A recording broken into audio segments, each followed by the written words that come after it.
Alrighty, let's play the video game. So, full disclosure, this game has a shit ton of talking. And that's why I'm not sure I want to play the whole thing, because there's so much talking. But, the dialogue is really funny and really clever.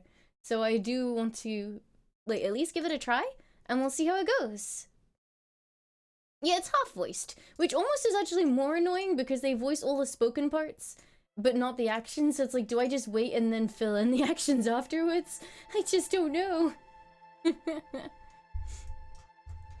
Alright. So this is Disco Elysium. Griffin Images, thank you for the resub! Thank you for the 3 months of support and welcome back. Thank you, thank you. For those not in the know, this is a game about, being a detective. Except you're like a detective who, from what I can tell, drank so hard you literally wiped your entire mind. So it's like amnesia, except not really, because you just went on an absolute bender. Masamune, thank you for the resub, thank you for the 21 months, and welcome back. Thank you, thank you! Yeah, you went on such a bender that you kind of forgot everything. So, I don't know, Dawn, that's weird. I'm not sure. Indeed, Anivir, it's reminds me of something else. I don't know if I want to go full min-max, or if I want to go with like 4422. Maybe I'll go with like 4413? Or,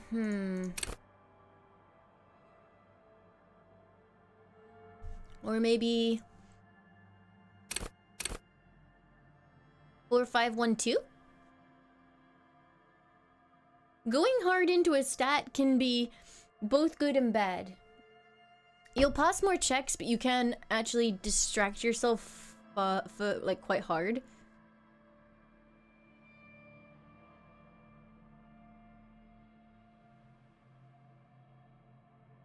Yeah, Anybri, I haven't played too much, but it's been fantastic what I've played so far. Loki stole a croissant? Oh no! Poor kitty! Poor self-inflicted suffering kitty! Oh no! I mean, I could go 4422 because then I'm not going like too crazy.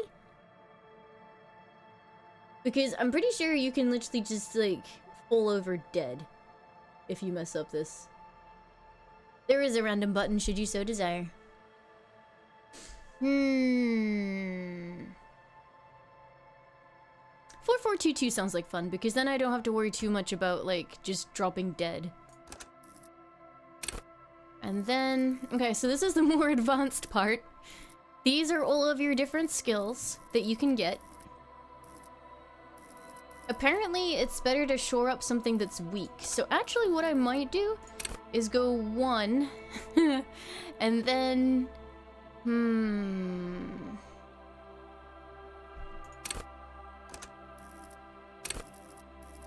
Conceptualization's fun, though. Maybe I'll play it like Will Graham from, Red Dragon. Super empathetic. Not that balanced. But yeah. These are all of your skills. So for example, visual calculus. Reconstruct crime scenes. Make the laws of physics work for the law. Go into info and it says cool for forensic scientists, tactical fighters, math-minded people. Versus you not only in the laws of the state, but the laws of nature. It enables you to create virtual crime scene models in your mind's eye, like Sherlock or some shit. You'll see how a bullet shattered the glass, and from that trace its trajectory with mathematical precision. You'll also count so many footprints and at a glance discern shoe size and design, as well as the height, weight, and gender of the one who wore them. At high levels, it makes the world reveal its secrets to you, but you may be so absorbed by your mind diorama that you don't notice as crooks steal your pants. Oopsie doopsie. At low levels, your mind's eye will be blind. So this is like art cop. Allows you to make fresh associations, to delve into the world concepts from Jan Karp's postmodernist... Oh god. So basically, pretentious cop. Psychedelic fanciers, creatives, critics. There's drama, undercover cops, thespians of the stage, psychopaths. At high levels, drama may render you an insufferable thespian, one prone to hysterics and bouts of paranoia, for to know the world as a stage is to know the truth is a vanity. So basically, do you just become Jin from League? With low drama, you cannot lie or discern when others lie, and a cop who can't do either is a cop who's soon gonna be lying 6 feet under. This game, I've heard so many good things about. But yeah, what I think I'm gonna do is I'm gonna shore up my endurance. All of these are really cool skills though. I'll do a quick rundown of some of the more interesting ones.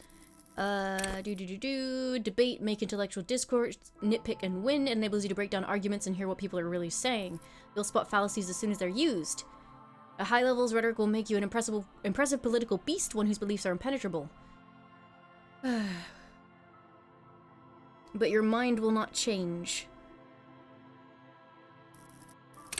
Encyclopedia is basically just your general knowledge. Logic is to make connections, I think. Yeah, analyze the living daylights out of a case. Logic will be able to solve the most complicated puzzle.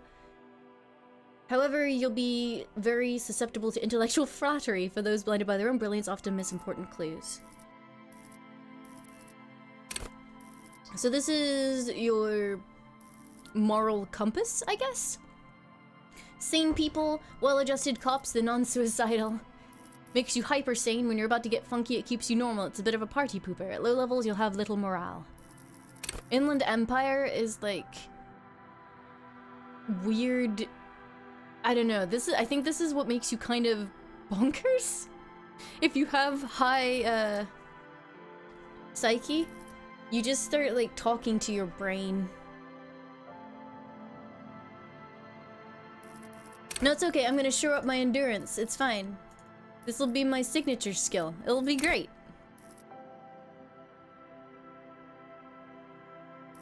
Authority. Assert and reassert your dominance. The very spirit of policing. It'll be very hard to the police force. You'll be flying blind, blah, blah, blah. Suggestion. And then empathy is obviously being empathetic with people. This is your health. This is your tolerance to pain. This is your beefiness. This is how much you like to do drugs. And sex. So we're keeping that at 1. Shivers. This is like your gut instinct, I think.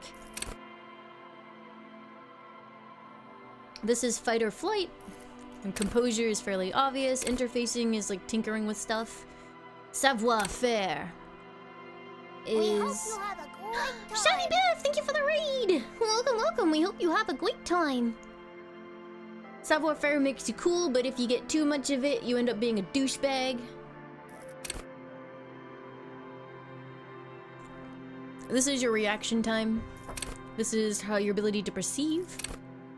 And this is hand-eye coordination, which is fairly, you know, self-explanatory.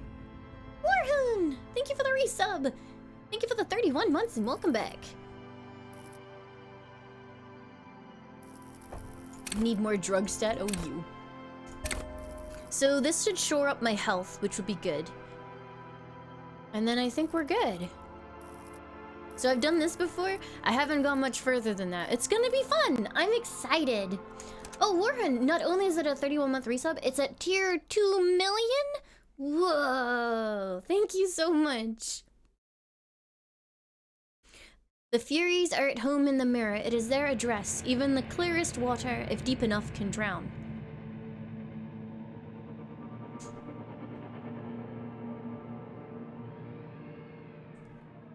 I mean, I didn't really go through the combat stuff, Hollow, because I don't personally want to play that way, but there are physical resolutions to things.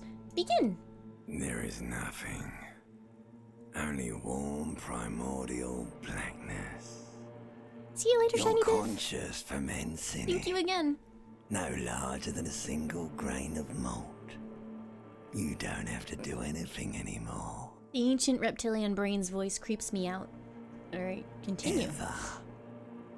Cinemax, thank you so much for the 40 bits.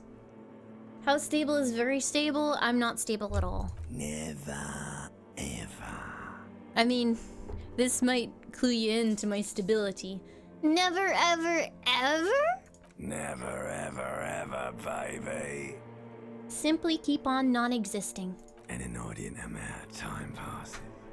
It is utterly void of struggle. No ex-wives are contained within it. What was that about the X something? An awareness creeps up on you. A mass lies hidden in your dead angle, soaking in some lurid acidic sauce. It's bloated and shameful, a pool of meat surrounding you. This is a terrible line of questioning, and it will only lead to more awareness of the meat thing. No, this isn't a text adventure. No, I wanted to know about the X something. Ex-love. Ex-tenderness. It is foolish of you to resurface to the loss. Not after all the damage you suffered to get here. Some of it irreversible. Commander Conquest, thank you for the resub. Thank you for the 5 months and welcome back. Sail with me through the abyss of pelagic zone. I am Sylvain. Allons-y, never let me go. Alright, nothing town to fuck all borough. A return trip to the Silence, please. You want me to upgrade that to a one-way trip, sir? Don't stop, keep singing. Sing me the song of death. The song of death is sweet and endless. But what is this? Somewhere in the sore, bloated man-meat around you. A sensation. Like a fly to the ointment, your conscience sticks to it. How's the volume, by the way? Limbed and headed machine of pain and undignified suffering is firing up again. Oh my goodness. It wants to walk the desert. Hurting, longing, dancing to disco music. Tellurium, thank you so much for giving 5 million subs to the community. Congratulations on your limes, everybody. Thank you so much, Tellurium. Thank you, thank you. So this is a skill check. This is based on my psyche score, I guess. Volition, which is my sanity. You can take it, you're a champion. Mother, help me, there's a head attached to my neck and I'm in it. Stop, I don't want to hear anything more about this sensation. Take me back to the formless, disembodied nothing. No, I am not scared. I am a champion. A stench of liquor rises from your mouth, and with it, an ungodly headache. Who am I? What sort of creature does this to their own mouth? A fiery streak. I can turn the music down after this, yeah. Trying to force your eyes open. It's a sound. A clarion call from hell. Encyclopedia. Medium success. Somehow you know what it is. A Caprice Kinema motor carriage. Capri? Open your eyes. Oh god, my ears!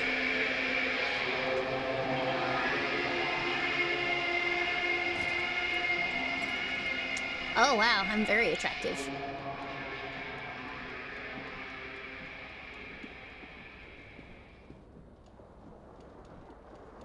Huzzah! We're alive. Alright, let me... Options... There you go.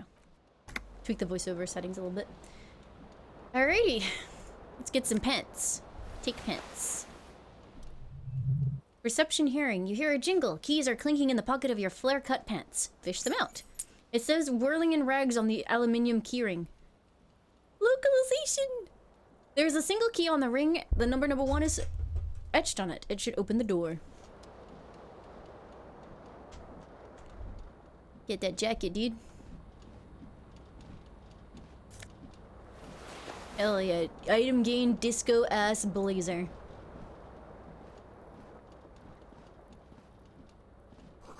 You see bottles in the bathtub, wine, beer, and sweet liqueurs. Hey, Comrade Cry! White satin shirt.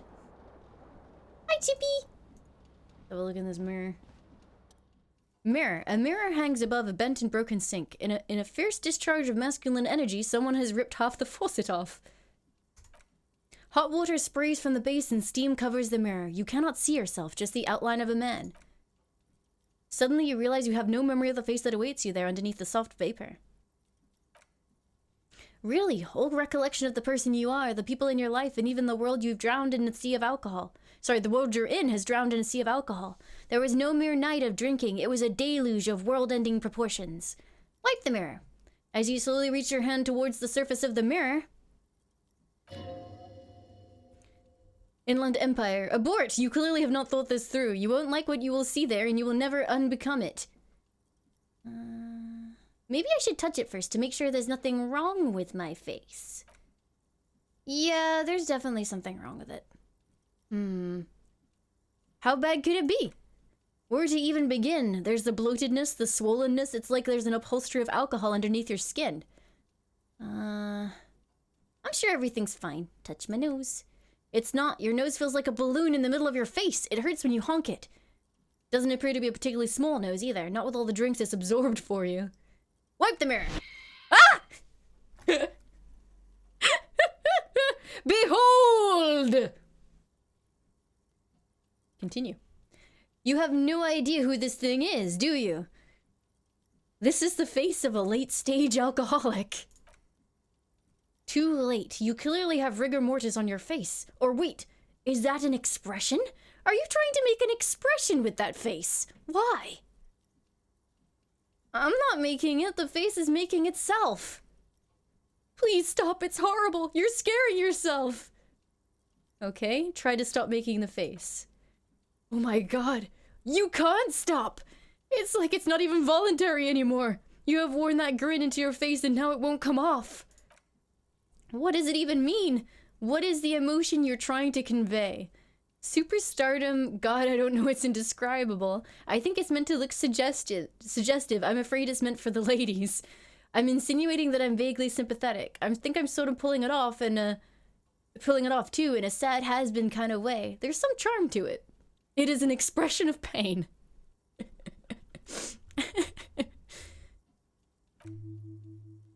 Mirror, you are correct.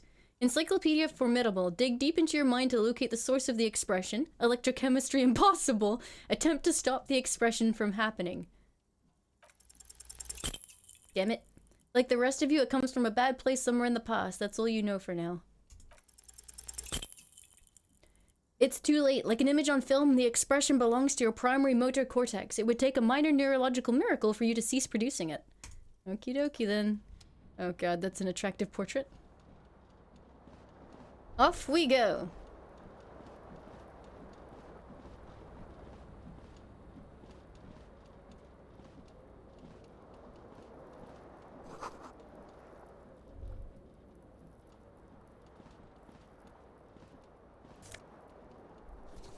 I got a shoe.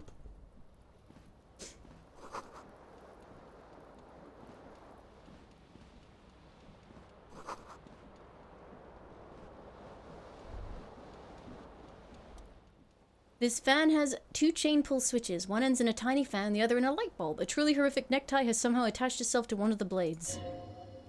Or has it been consigned there as punishment? You feel though this creature is your friend and wants to attach itself to your neck, so that you may continue your adventures together in this strange world. Pull on the fan. The blades come squeaking to a halt. It should be easy to reach the tie now. 72%. That's fine. Yay! You swoop up and catch the tie. Snap! It's released from the blade. Warning, warning, the necktie is no longer contained. What you have in your hand is a fantastically colorful tie with 4 or 5 different patterns. The knot reminds you of a noose. If it's your friend, why was it up there? Who ties their friend to a ceiling fan? Maybe this thing is dangerous somehow. An ominous, foreboding feeling fills you as you look at the tie. Pull on the light bulb. A terrible mistake! Turn the lights off immediately! You can practically feel the photons burning a hole in your brain. Okay. Bartix, thank you for the resub! Thank you for the 9 months and welcome back! Let's have a look at this. Broken window. The window stands broken in its frame. The cold wind blows in. Assess the damage. The shards face outwards. Whatever broke this window came from the inside. Did I break it with my own hands? Look at them. A fine web of scarring covers the back of your right hand, but none of it recent. More likely a projectile than a held object. There are no fragments on the floor from pulling a tool back in after impact. Assess the size of the impact.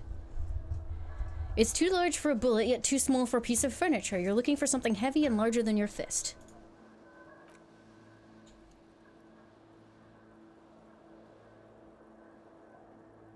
The single green shoe you found fits the hole almost as well as your foot. It would have also been heavy enough if thrown with force.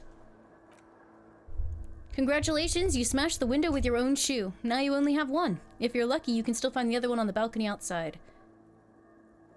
Maybe it wasn't me? You mean someone else took your shoe off and smashed the window with it? Logic, medium success. This person also forced the drinks on you. I'ma go get my shoe.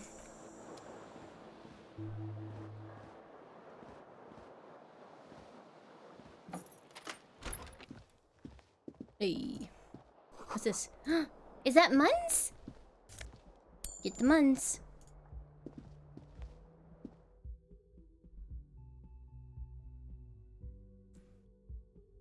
Get the cool. Oh, what's my thought? The smell of the sea makes you dizzy. Hells yeah. Task complete, find your other shoe. There they both are. Two identical shoes, both copiously green and indiscriminately snakeskin, reunited on your feet. Conceptualization medium, like two baby crocodiles. How do they fit? Composure, good. They're balanced, comfy. Feels like the only good thing about your life right now. Or sorry, about you right now, truth be told.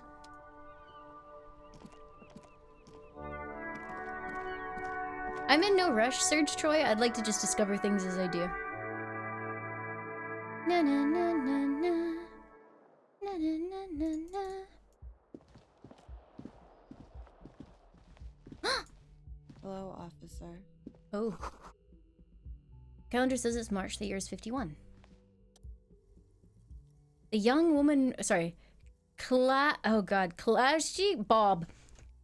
Bob the disco dancer. The young woman raises a cigarette to her lips. Officer, am I military personnel? No. She seems perplexed by your question. There's only one solution to this. Sorry, this is an authority check. You're a businessman. Wait, I know. I'm a businessman. Chief Executive Officer, right? Bob says... Oh, Bob. The young woman shakes her head slowly.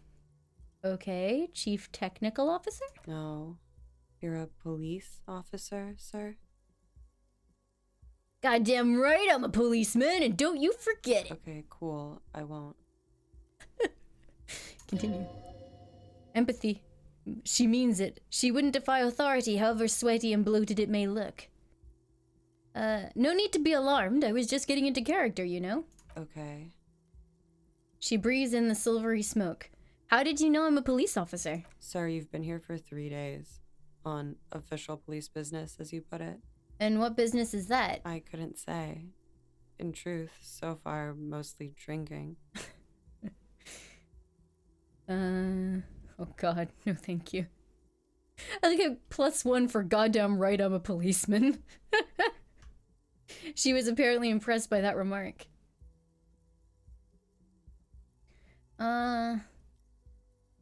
Who in their right mind would let me be an officer of the law? Don't be so harsh on yourself. They let almost anyone be a police officer. Authority, a glib remark. Don't let it stand. Assert yourself. Actually, I can see why they would entrust me with the law. I have the right character. Bob says, a fondness for contradictory statements? No, I'd throw my shoe out of the window. I deduce this from the direction of the shards. Bob says, extraordinary. She pulls on her cigarette and nods. Rhetoric. She doesn't actually think it's all that extraordinary. Oh. Why don't I remember being a cop or anything else? Bob says, could it be because of the drinking? She raises an eyebrow and the cigarette sizzles. I don't think I want to embarrass myself hitting on her. Be careful, officer. They don't like the police around here. She looks back at you, a light glinting off her eyes. Goodbye. Oh, bye.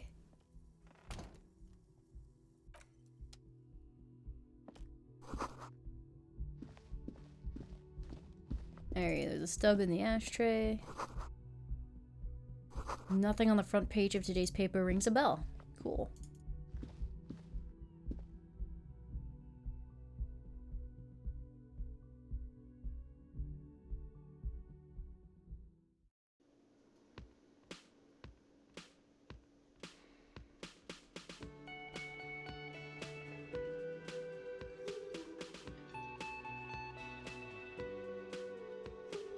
I like the music. I just didn't want to be a creep. Like, she obviously thinks I'm some kind of alcoholic, which I totally am, so I felt like hitting on her was a bad idea. A big old karaoke mic just waiting for someone to sing into it. The speaker is connected to the radio. The music is seasoned with static. Inland Empire, you should totally sing karaoke here the first chance you get. Your emotions need to be expressed. People need to know of your vast oceanic soul. My soul's cubic content is obscured by the hangover. Of course, at this point, precise measurements of your soul can only be performed from the outside. It needs to be heard. Through a PA system. By other people. What should I sing when it comes to it? You have not yet stumbled on the right lamentation, but it's out there. It'll come to you. You'll wreak havoc with it, so don't worry. Lamentation sounds good. They'll really get a gauge on my soul with that. Or I was thinking I could sing something happy, get the people going. No, don't sing the happy song, it's stupid. Sing the sad song, it's profound. Alright, I gotta find something tragic to sing so I can perform karaoke. Hello, sir. Do you have any tragic songs? Hi, Linky. Gart, the cafeteria manager. A man in his late 20s stands behind the counter, inspecting a stuffed seabird. As you approach, he gives you a sideways glance and then looks down again. Empathy success. That was disdain in his eyes. Even now, he's purposefully ignoring you. Sum up this game in a single sentence. Alcoholic detective does things. No, my stats are 4, 5, 1, 2. Something tells me you don't like me. Oh no, you're a hero. A real hero cop. Logic. Could the massive property damage upstairs have anything to do with this? So not only am I a cop, I'm also a hero? Yes, you are. A real decorated hero. What did I do? What did you not do? First, you took the body down. Then you solved the murder. Then you didn't trash my hostel room. Maybe you even negotiated the strike. I'm guessing I didn't do any of those things? You're right, you didn't. And it's only taken you 3 days not to. What have I been doing all that time? Have you seen me around? No, I haven't seen you around. I'm not always here. He looks down again and keeps plucking at the bird. Look at the stuffed bird. A competent work of taxidermy, the white and brown seabird lies among piles of coasters and drying mugs, one of its wings broken. The man is trying to mend it. Looks like the bird was ripped off the shield that was used to mount it, most likely on a wall. This is the Great Skua. The seabird is the symbol for the discovery of the Insulindian Isola, the part of the world that you're in right now. Something about it makes you feel bitter. What happened to the bird? Look, your buddy is over there. He looks at the doors where a man in a bomber jacket is tapping his foot on the floor. Why don't you go and talk to him, okay? I am a cop and I talk to whomever I please. He pretends not to hear you, concentrating on the bird instead. Are you the bartender? No, I'm not the bartender. I'm the cafeteria manager. You look like a bartender. That period of my life is over. Not everyone who stands behind a counter is a bartender, okay? I'm the cafeteria manager. What's the difference? I have 3 cafeterias to manage. 3. Sylvie tends the bar here, not me. I'm only standing in. Where did Sylvie go? She just, you know. He shrugs. His eyes dart from left to right. This man isn't lying, but he is hiding something. She just... what? So now you're a cop? Forget it. Fine, jerk. Menu has been wiped clean. Only the word Monday is written on it. A woman's hand wrote yesterday's menu, and today's hand is in a man's handwriting. Wait, how do you can't tell that. Someone is working in the kitchen.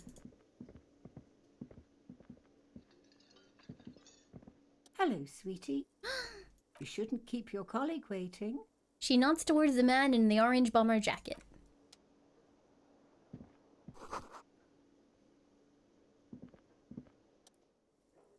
Kim Kitsuragi. A bespectacled man in an orange bomber jacket is tapping his foot on the floor. Looks like he's waiting for someone. You. As you approach, he narrows his eyes and extends his hand in greeting. Spirit decor. Decor? If an assault were launched on this building right now, if the windows came crashing down and the whole world descended upon you, this man would hurl himself in death's way to save you. You are sure of this, but why? Shake his hand. Hello, I'm Kim Kitsuragi, Lieutenant, Precinct 57. You must be from the 41st. You realize he is waiting for your name. Inland Empire. This is your chance to come up with a really good name for yourself. Get creative. Conceptualize. Invent a name for yourself. No! Raphael Ambrosius Cousteau. Only nonsense. Thank you for the resub. Thank you for the 16 months and welcome back. It's very, very cool. Wait, but won't I come off like a douche if I call myself that? Horrific necktie. You instinctively run your hand over the multi-pattern silk of your tie. Its slickness gives you comfort and reassurance. Don't worry, Raphael Ambrosius Cousteau is one classy name for one classy cop. Yes, well. He doesn't even process what you just said and moves on.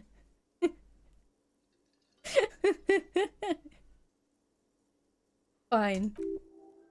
Drama. Not for a moment does he believe that's your real name. He casts it aside as an intra-departmental joke or a peculiarity he doesn't understand. It looks like we had a little scheduling error on Sunday. Saturday too, actually. Have you had time to talk to the manager here? Rhetoric. What he means is that he has been trying to meet up with you for 2 days, but you have been otherwise occupied. You mean him? Nod towards the cafeteria manager. Yeah, I just talked to him. If you don't mind, we should talk to him again. Ask him for a rundown of the area. Now that I'm here as well. I understand the scene is out back, right? It also wouldn't hurt to assure him the police are finally here. In full force, I mean. Have you mapped out the initial interviews? Yes, the police. I am aware that I am a policeman. Right. And the interviews? He taps his foot, more out of habit than impatience. I haven't. Okay. We'll have time for that after we take a look at the coroner's case. Have you removed the dead body from the tree? No. So the body is still in the tree? Yes. Empathy success. This is the first time you detect a weariness in the lieutenant's voice. It is obvious that he would have preferred for the body to no longer be in the tree. Where it has been hanging for 7 days straight. We should go there as soon as we are done talking to the owner. What if I told you I'm not really a police officer? We all feel that way sometimes. There is no such thing as a police officer, I'm afraid. What remains is that there is a dead body in the tree. Someone has to figure out who put it there. If we don't, no one else will. Logic, success, and then soon after, dead bodies would be dangling from all the trees. He concludes, but first we have to take it down. How can you be so sure I'm from the police? I was sent here to meet a detective from Precinct 41. You have the insignia of the Citizens Militia on your sleeve and on your back. He points to your jacket. I suppose you could be impersonating him. You could have gotten the insignia from a black market or forged it, but for now I'm going to set those possibilities aside. I'm not from the Inspectorate General. Internal Affairs. He's not from the Rat Squad.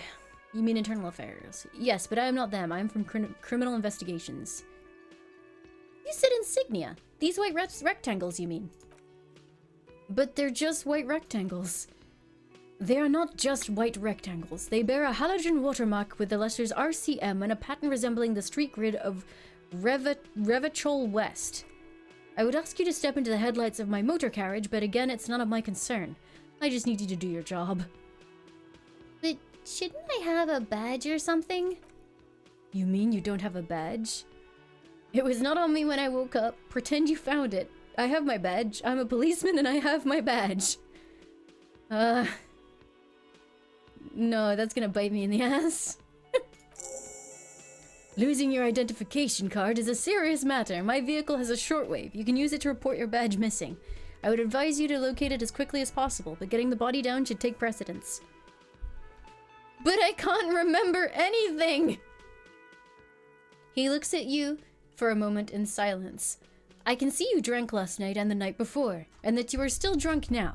But I have seen officers go through much worse. Much worse. If you need something for your headache, there is a general store nearby. But as I said, the dead body should be our #1 concern. Okay, let's go talk to the manager. I got a new party member. That's exciting. Don't mind me. I'm just Detective Limesu. Alright. I like his pants. Yeah. I think you should know that I can't remember anything. No response. He just arches his brow. Rhetoric. He's having trouble processing it. Believing it, even. I feel like I must repeat this. I don't remember anything. There was heavy drinking involved. Have you tried concentrating on something other than your personal affairs? Hi, Foxy Mystery.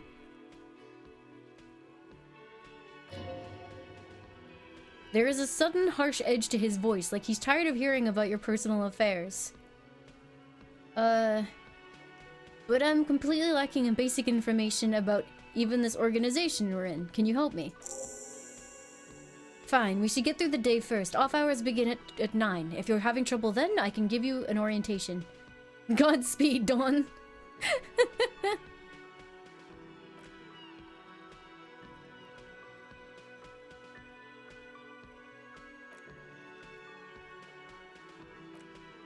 Tell me about the case. What do you want to know? Literally anything about it. I can't remember a single thing. Maybe you can tell me what you do know. That to help me narrow it down a bit. I know literally nothing about it, only what you told me before. Do you want me to brief you? Yes. Oh god, 3 days ago, the RCM Emergencies Desk received a report about a security guard who was found hanged in Martinez. The anonymous... I keep wanting to say mayonnaise. The anonymous caller said there was a dead body behind the Whirling in Rags hostel cafeteria. The cadaver had been there for 4 days and no one had come to investigate. What kind of cop? I am a very smart, empathetic cop who is so unfit that I might collapse at a moment's notice. During that time, the victim has been stripped of his belongings. The caller did not identify him but used the word lynching. There was an ongoing labor dispute between the local dock workers and the logistics company Wild Pines. I was told we should approach the death as part of this dispute. Wait, does the debriefing say who the victim was? A security guard or worker of some sort hired by Wild Pines. This was only hearsay from the Martinez, of course. We need to find out the truth. Who was the caller? To find him or her is one of our tasks here. For now, all we know is that the tone was muffled using a device of some sort. The desk could neither identify the caller's age nor sex. Why hide themselves? There's a strong prejudice against involving the RCM in what's seen as union matters. The dockworkers union is the de facto police in Martinez. Now it appears they've started executing too. We cannot allow that. The RCM is? That's us, the Revachol Citizens Militia. We're the police in this city. The RCM, or Revachol Citizens Militia, is the police force you and him are a part of, a self-organized peace corps of the occupied city of Revachol. The RCM operates within a legal twilight, yet its authority is rarely questioned. It is super useful to know this. So, let me just make this perfectly clear. Our job here is to find the killer? That's right. I did it! If we're from different precincts, why are we on the same case? I'm afraid you and I are pawns in a... He considers the phrasing a pissing competition. Continue. Demi bro, thank you for the resub. Thank you for the 4 months and welcome back. It seems really good so far. Empathy success. His disdain is clear. This man would not use such an expression otherwise. What do you mean? You don't know? His eyes narrowed. I assume you're in on it. You know what I am in on? Retrograde amnesia. Better still than an imbecilic cop-off. Cop-off? It's just stupidity. We shouldn't waste any more time on it. If you want my take, ask me after we've inspected the victim. Okay. Actually, hold on. There was one more. Would you say that this is a mysterious case? The lieutenant considers her question a moment before answering. No, it's not a particularly mysterious case. Why not? The lieutenant shrugs. The deceased is a security guard for a corporation involved in a labor dispute. It doesn't take a DeLorean polymath to put the pieces together. I just don't see the case getting more mysterious than that. I was thinking maybe something otherworldly might be involved. You know, something supernatural. I can assure you nothing like that will happen. Do you know why not? Are you sure? I think something is already happening. No, something isn't happening because it's not part of... He makes a precise hand gesture. Reality. Conceptualization. So desperately mundane, you need to funk this case up. There is something the lieutenant isn't seeing. The universe is too irrational, too morally complex. You should convince him.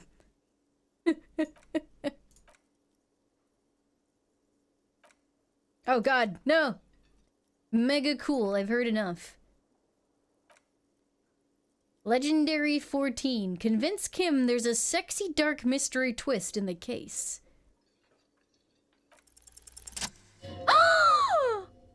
Inland Empire! What if you did it?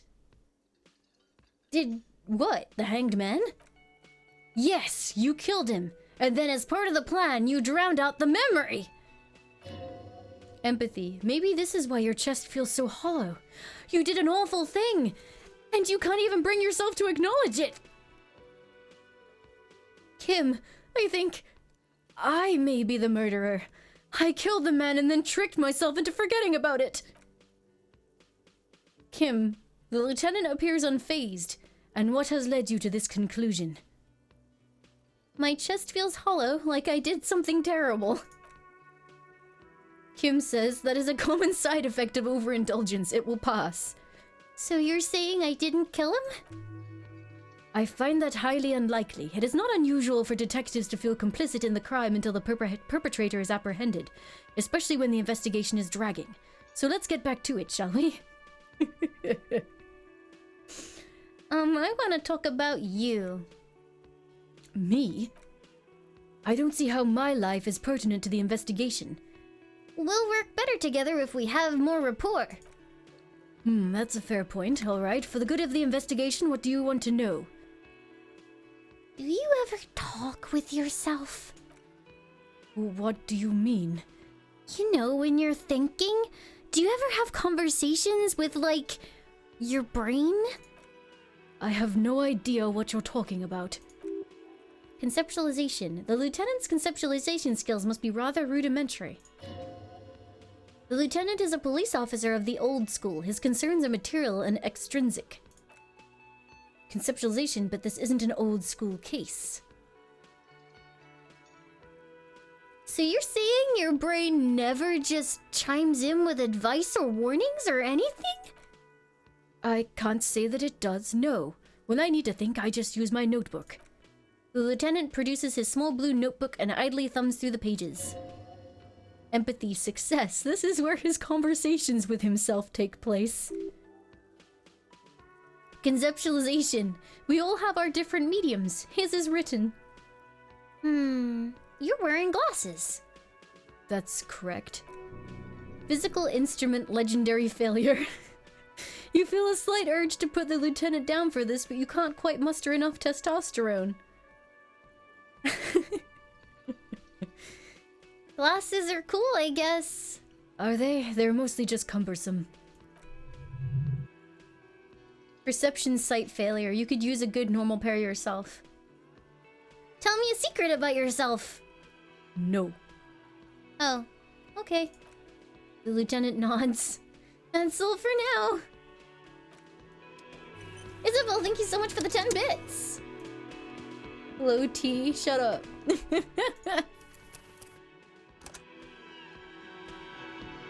Hello, Birdman. We're back. The man with the unimpressive beard notices you approaching. He drops the ledger he was holding and turns to the lieutenant. Mr. Oh, there we go. Gart, right? You run this place. Yes. I am Kim Kitsuragi from Precinct 57. This is an inter-district investigation, so joining me from Precinct 41... He looks to you, realizing he still doesn't know your name. I am currently in between names. Fantastic. It's like when you've left your band, but you haven't decided on a solo artist name yet. That's wonderful. Rarely I think so, but there's a dead body out there. No one wants to work in these conditions. It's been a week. Sir, I understand your concern, but we are here to do a job. And for us to do it, I need you to stay calm. Yes, of course. He takes a step back. Authority, success. For a moment, the cafeteria manager fidgets under the lieutenant's gaze, then he gives in. I know it took us a while to arrive at the scene, but it also took you a while to call us. It was you who placed the call, correct? No, I only just got here. It was probably Sylvie who called you. She usually works the bar here. I'm only temporarily taking over her duties. Do you have her number? As a matter of fact, I do. He looks behind a pile of coasters, finds a slip of paper, and hands it to the lieutenant. You said you just got here. From where? Are you a local? What? Of Martinez? No, I live in Jamrock. I only sometimes come here to keep an eye on the place. This is just one of the many, many cafeterias I manage. But you still know your way around, yes? In case we need directions. Yes, I know where some things are. But as I said, I don't live here. I just used to work here. And I'm not going to start working here again, if that's what you think. I didn't imply that. Detective? Logic success. He probably means this is where you step in and ask your questions. Right then, questions, I got this! Gart, the cafeteria manager. His face expresses profound doubt in your having this. Why did Sylvie go away? Haven't you asked me that already? What is it with you and this woman? She has nothing to do with this. Whoa, whoa! Hello, fluffy teddy bear. Hello, Fuffle Fuffle. Hi. I like your foot. What a cute foot you have. Did you make it all by yourself? Wow. Good boy, Whoa Whoa. Thank you. Are there any throat sweets upstairs? Thank you. Enjoy your hot chocolate, Whoa Whoa. He's so fluffy. Hi, Kidam! No, before I asked you where. Now I'm asking you why she left. Okay, you got me. She went away because of the dead body out back and because I asked for her number. That's why Sylvie went away. I hope you appreciate that. The lieutenant opens his little notebook at the cover. The number is safely tucked away in a small pocket. Thank you, he says. Didn't go well? Gart, I asked an employee out. She didn't want to come but felt obliged to. It was a bad idea. Now what is so goddamn fascinating about that for you? It's got nothing to do with the lynching.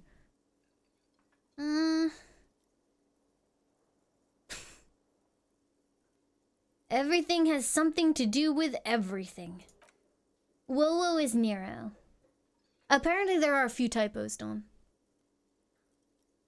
Good for you. Was there something else? I'd like to get back to what I was doing. Where exactly is the body? What is this game? This is Disco Elysium. It's about being a detective that drank yourself into such a stupor that you completely forgot your entire life.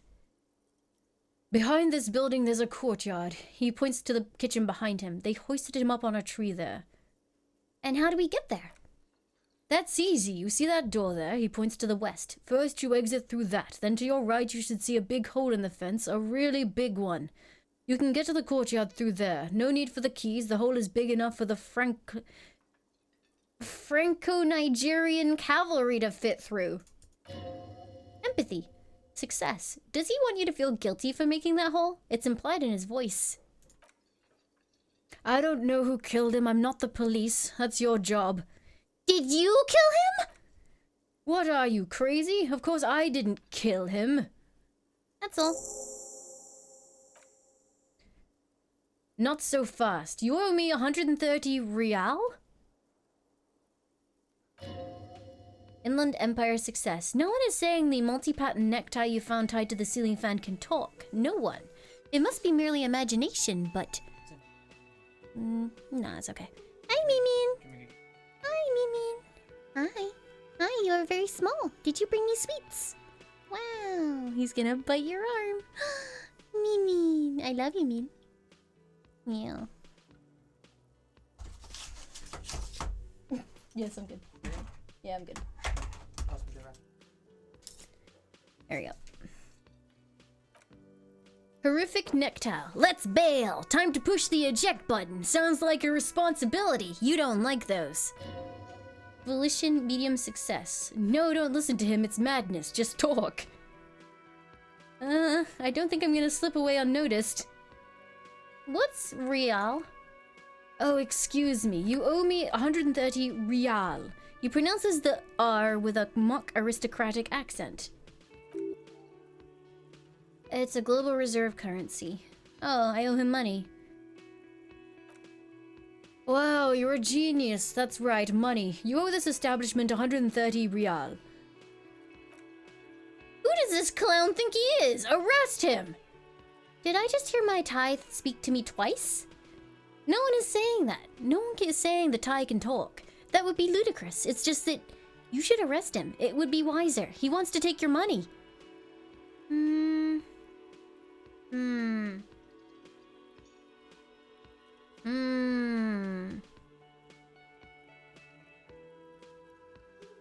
Can I take the tie off?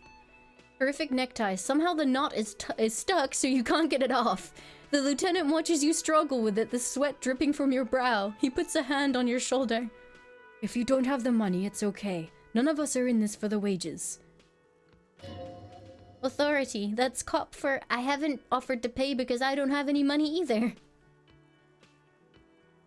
You're under arrest. You can't arrest me. I haven't done anything.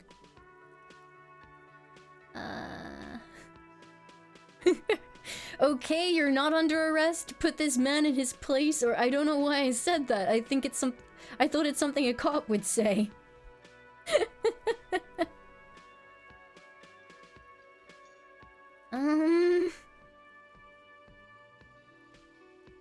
Two, okay.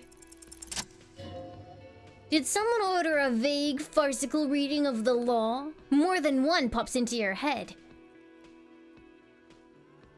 Refusal to aid an officer of an officer of peace. You're impeding me from carrying out a murder investigation with your inane request for money. Or, I wonder what Sylvie has to say about that.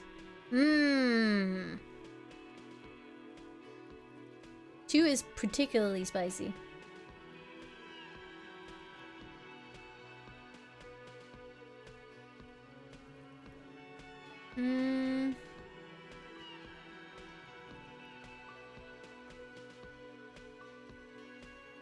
Although, in fairness, I'm kind of in a dick about this room.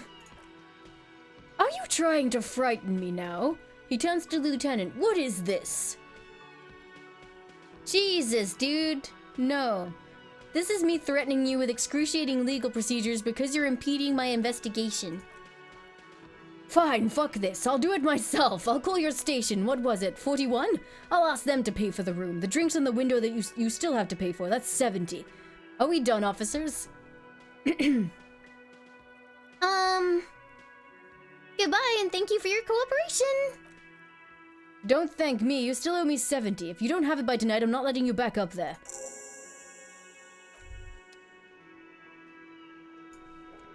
Well, that went well. Hey, where is home? The address is coming up blank and this place sure isn't it. Do I have a home? You've been at this hotel cafeteria for only 3 nights. Where were you before? Far away in time or space? Both. That doesn't sound like somewhere you could stay if you run out of money. Could I trace the way back somehow to the exact street, the exact number on a building? You can try. Run some addresses in your head when you get the time. Maybe a street or apartment will appear. Oh, you guys want it to be Hobocop? So I don't know how this works yet, and don't tell me. It's gonna be fun, maybe. But I have internalized the thought of getting home.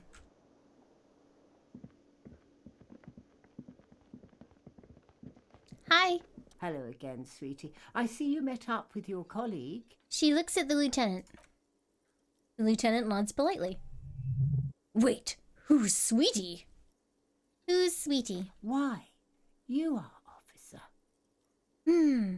Maybe I am? And have you found anyone to be sweet to? She smiles conspiratorially. I don't know. Wink. Maybe I have. You rascal. I'm too old for you, and too married besides. Empathy success. Your advances haven't thrown her off one bit. In another place and time, she probably would have welcomed your attention. Oh. You must forgive me. I'm getting so scatterbrained, I completely forgot to Hello, introduce myself. I'm Lena. My husband Morel and I are staying with our friend Gary just down the street, but I come here for tea when they're away. Her eyes glitter over the rims of her glasses as she looks up, smiling. This Lena is wacky enough for the motley crew. Hire her on the spot. How would you like to roll with me? Her eyes light up. Whatever do you mean? I want you to be my wheelchaired partner in fighting crime, right? Ridding backyards of corpses, catching sequence killers. Sequence killers? Oh my. She sounds impressed. But I think you already have a partner, sweetie. A partner who needs you to help him get a corpse down from a tree.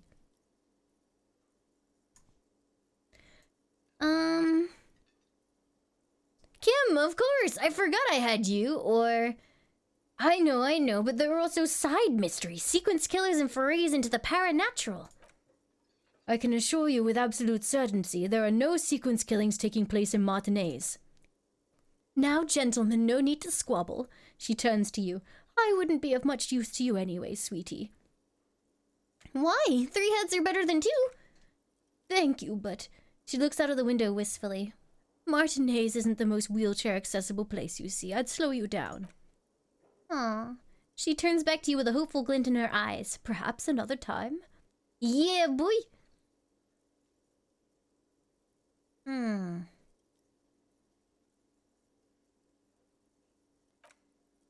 Her eyes follow your movements with some concern. Yes, officer, you look rather dazed, like a stunned fox. But surely things can't be that bad. Suggestions. She won't judge you no matter what you say. I drank so hard I forgot literally everything. Oh my. She takes a moment to process. You know where we are, right? The Whirling in Rags cafeteria? That's right, and where is the Whirling in Rags cafeteria itself located? In hell! We're all in hell! She flashes you a worried look. We're in the city of Revachol, dear. Okay. Yes, and Revachol, she examines you. Honestly, I don't know diddly squat about Revachol. What kind of place is this? Her gray eyes widen. How would I even begin to tell you? Revachol is the most beautiful city in the world. We're fortunate to be here, you and I. I haven't seen very many other cities personally, but everyone says so. Revachol is a rare jewel. This city used to rule the world, though it has seen better days. There's a pause as she studies your expression. You must look quite lost. Speaking of history, do you know what year it is? It's the spring of 51. That's right, dear. How splendid. Here, take this pen. Knowledge should always be rewarded. Hi, Lurker. Composure success. Her relief is palpable. She was getting pretty worried about you there, but now she relaxes your shoulders. Sorry, her shoulders. I can tell this is taxing for you, so I'll just ask one more question. What regime are we living under? What mode of government? Oh boy.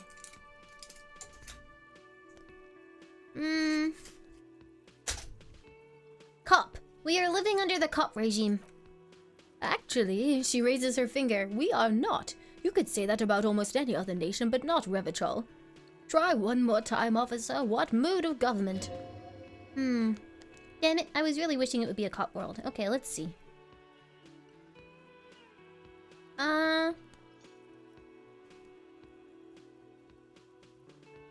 We are governed by intelligent machines that perform calculations to determine the freest market.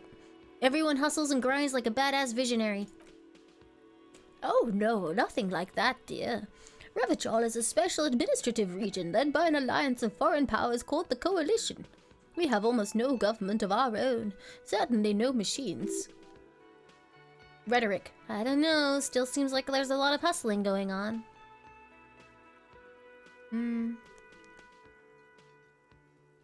I don't even know what to say. I'm so disappointed. It is quite disappointing, yes. A lot of people would like some form of representation. There's talk, but for now, the RCM is all we've got. If there's no government, how come there are cops? Oh dear, this is troubling. You really ought to know that, being one yourself. There aren't any cops in Revachol, not in the traditional sense. The status of law enforcement has been a complicated matter since the revolution. We should stop for today. It looks like you need a break. How did I do? You didn't do too well, dear. You only really knew what year it is. Looks like you're having trouble remembering things, history and places. Reality in a word, it's very odd. Hi, Revenant! A sigh. The lieutenant buries his nose in his notebook. But maybe a fresh set of eyes is what this world needs, and while I'm no doctor, such bouts of amnesia are often temporary, so I wouldn't worry too much. She means this sincerely. Worrying won't do you any good. You could tell me more. Maybe someone more educated in sweeping matters? Maybe you should ask. She turns to the lieutenant. No, he looks away. I am not an encyclopedia and I won't be a guide either. I'm a detective. Ask a rich person. Okay.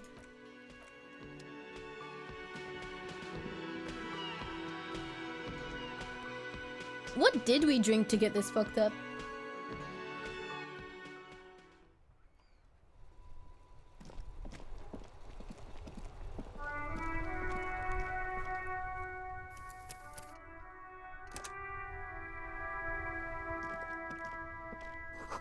Hi, Diamond Trade! The RCM in Martinez? What can I help you with? You sound We surprised. don't see a lot of police around here. That's all. I have some questions for you. Of course. What can I help you with? Who are you exactly? Me? I'm just a gardener. Good to meet you, just a gardener. Another question then. I am pleased to meet you too, officer. I'm working. Working on what? Thank you, one sassy Moogle. I'll do my best. I have a greenhouse in the yard over there. I'm trying to get some work done. Empathy, there's discomfort. She stops mid-sentence. Go on, it's okay. As you probably know, there's a corpse hanging from the tree there. It smells pretty bad, so I have to take breaks. Don't worry, miss. We're here to clean it up. You can get to work soon. Thank you. She smiles politely. My head is about to explode from all the salts I've had to inhale. Oh god. We're in Martinez, roundabout north. The corpse is above us. What's up in the north? The pier, the Cape Side apartment buildings, tenements. In the east, there's the harbor gates, a store. In the west, there's water and the Martinez Inlet. South, there's some shops and a bridge. Cool. Of course, I won't hold you back. She wipes her brow with the canary yellow glove. Inland Empire success. Her gloves. You get the feeling that you need them. You have a dead body to deal with after all. One more thing. Can I borrow your gloves? Sure, keep them. I have another pair. Yay! New gloves! Thick latex gardening gloves in classic canary yellow. Maybe you should retire and take up gardening as a hobby. It's worth a thought. Yeah.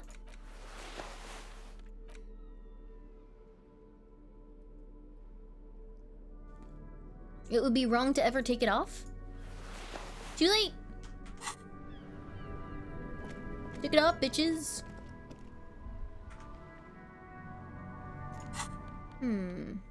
But it does give me more Inland Empire, which I always do like, so never mind.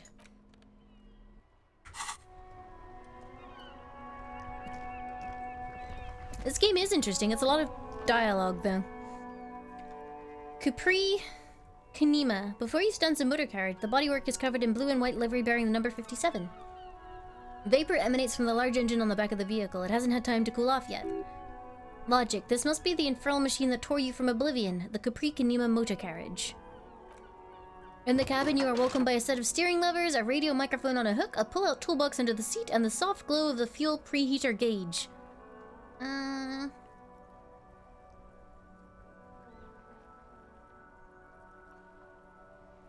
that's why I'm doing like a preliminary stream to see how I feel about it.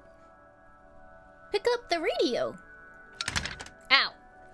The frequency tableau lights up and a green button labeled Prime Line glows like a feline eye, and then you hear something.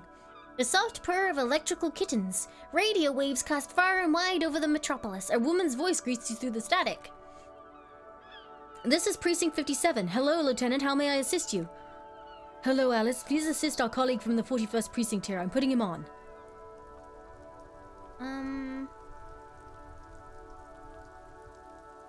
Come in, Delta 10. This is Firewalker. Copy.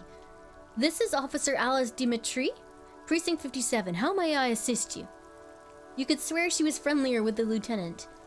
Could you connect me to the 41st Precinct? I may have something I need to report. Just a second, officer. She puts you on hold, the static crackling softly like a bonfire. After a while, you hear an old man greet you from his radio. Sorry, from the radio. His rattly voice is oddly familiar. Yeah, that makes sense, Dino. It's really good, but there's a lot of it. So, if nothing else, I want to do like a single stream to get people like up to speed about what this is and raise some awareness of what the game is, because it's fantastic. And I think more people should play it. 10-2, 10-5, this is the 41st, come in, over. Success, a scrawny old man sits in a dusty cubicle smoking with a large white rectangle sewn on his vest. In front of him is a box-shaped apparatus with an array of wires and antennas, the radio switchboard. The man uses relay code. You've got this. You're a cop and cops know relay code. 10-4, Station 41, I've got urgent business, over. 10-4, message received. 10-5, what's your status, over. Just reporting in, over. 10-18, state your message, sir. I need to report my badge missing. 10-9, over. My badge, I can't find it anywhere. Basically, it's gone.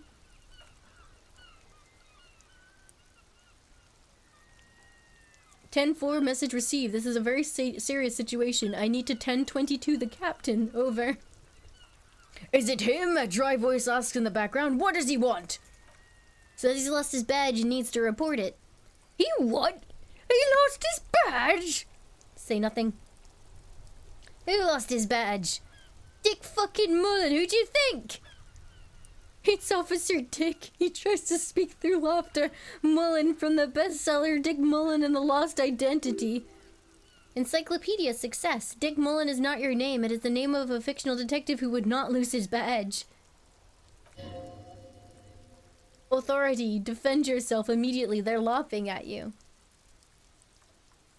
Ha ha, officer lost his badge, ha ha, like I'm the first cop to ever misplace his badge.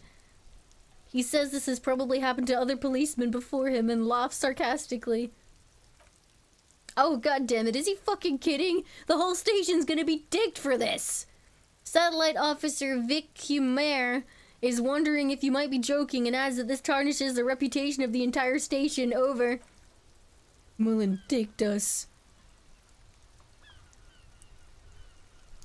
Can't we just move on? I want to get it reported and be done with it. 10-4, I hear you, officer. I'm just gonna make a note here that you are in pursuit of your misplaced badge. Over.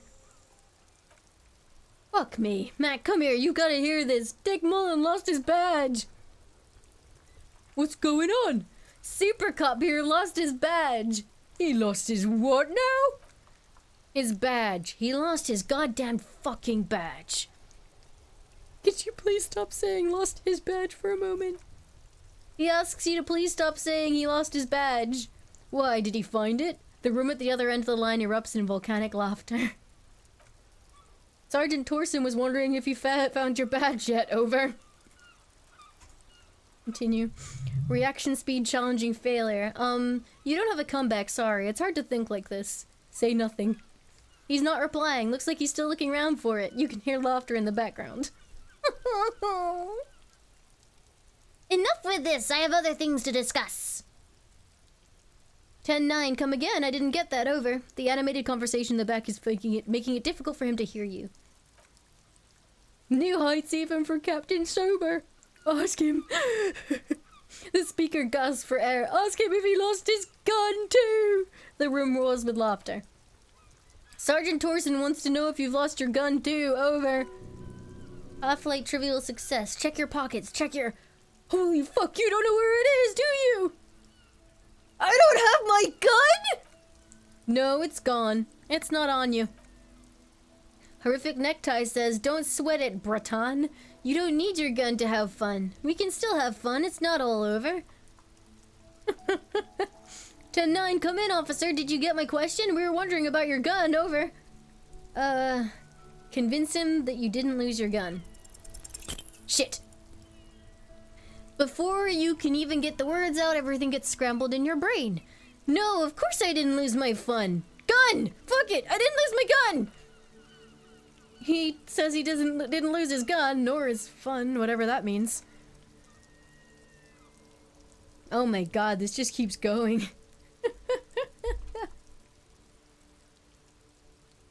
Ask him to describe it! His gun! Not his fun, just the gun will do. Satellite Officer McLean requests a description of your weapon. Over. Inland Empire success. Oh, requests a description, huh? We'll give him one. Describe the plasma gun. For starters, it's massive. Got flared cooling vents along the front and hydrogen flasks sticking out too. 10-9, come in again, please. Over. It's got a magnetic accelerator, an arc that accelerates the energized bowl of periwinkle blue hydrogen-based plasma to near light speed. I'm gonna need to put you on speaker for a second. Over. In contact, it detonates with the power of a dying star, erasing every living thing from existence. Oh, did I mention it's dripping with sexy blue plasma? The officer is describing his genitalia in exaggerated terms. Over. Host in heaven, did he lose his gun and his mind? Dear God, he's lost his gun! This isn't really a laughing matter. Matt can face the giant of Coco Nerve by himself, but Disco here made him piss his pants. What is this conversation? I have regrets. Ask him if he still has his wiener. I'm not going to. Ask him! Sergeant Torson here is wondering if you are still in possession of your genitalia. Jesus!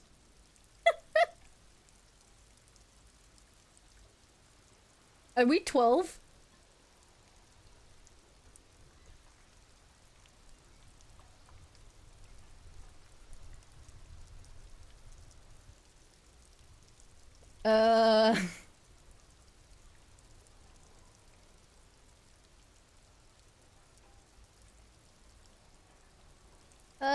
Pick number 2. You guys are childish. Wow. I left it at his mama's after I fucked her ass all night. Tell him that. That's a negative. Not gonna say that. Over.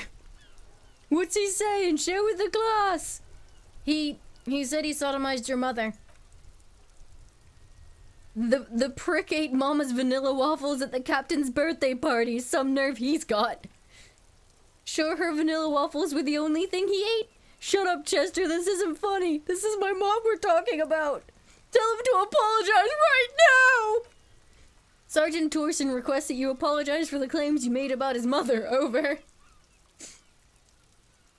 Okay, tell him I'm sorry. It was just banter. I thought that's what cops do.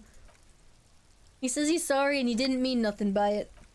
Okay, tell him to find his goddamn badge and gun, and that's the only thing that matters here. I heard him and I'm on it. Okay, gotta find my gun, gotta find my badge. Officer is in pursuit of his firearm. I'm in dire need of financial assistance. I don't have authority to grant your request, but what does he want now? He is asking for money. Is he fucking kidding? I don't think he is. Don't give that asshole anything. He's gonna drink it all. That's a negative on the additional funds. Oh. I don't even have a place to sleep tonight. He says he's in trouble and doesn't have a place to sleep. We gotta crack the case before sundown. Okay. Suggestion, who cares what they said? Pull on their heartstrings. Okay.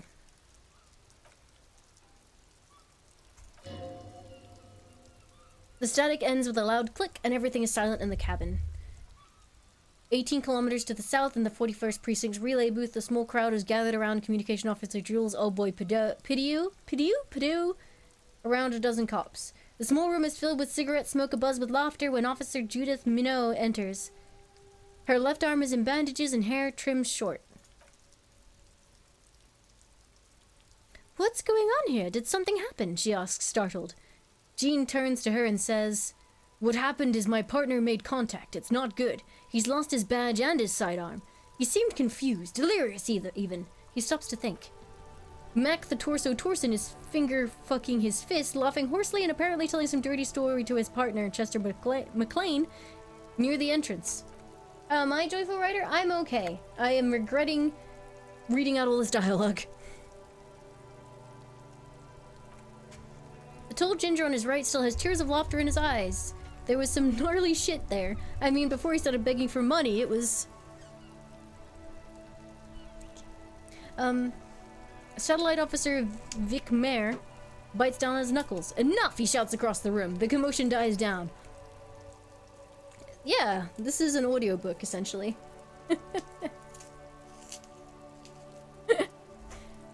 All eyes turn to him. None of this is funny. It's fucking sad. That's what it is. He's a cop. He's one of us. God damn this. Minot looks down quietly at her neatly polished black shoes. There is a quiet firmness to her voice when she speaks. We must help him. Yeah? How do you fucking plan to do that, huh? Get him off the drink, go jogging with him in the morning and get him on the carrot juice. He's a lost man. I just know we can't give up on him when he's at his weakest. He wouldn't. The crowd in the room has started fidgeting uncomfortably. Someone's trying to slip out unnoticed. Mac manned the door. He gestures Torson to block the doorway, then turns to Minot. You know what he told me? I don't want to get better, I want to get worse. Those are his words. He sighs heavily and turns to address the room. Is it just, I just wanted to report my badge on the radio? And I've stumbled across this weird police drama. I don't know, Lord Mandalore. This happened after I hung up and then the game started telling me about it. This shit does not leave this room. Not a word of this to the captain or anyone else. We'll give him a couple of days to pull his shit together. Old boy lights another cigarette and says, I guess I can hold off the report for a few days. Good. Vic Mayer turns to the others. Okay, everybody, nothing but a prank call here. We've all got our laughs, now get back to work. Blimey.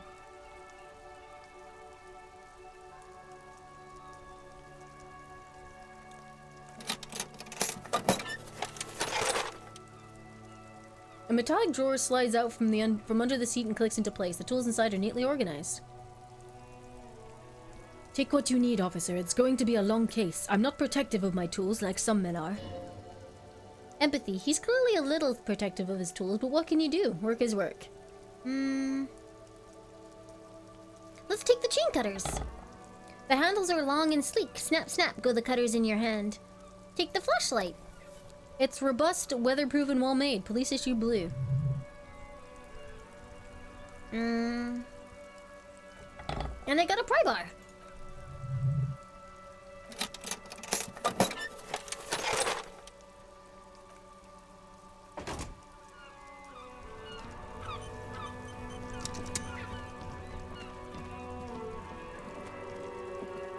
It's okay, we're all confused.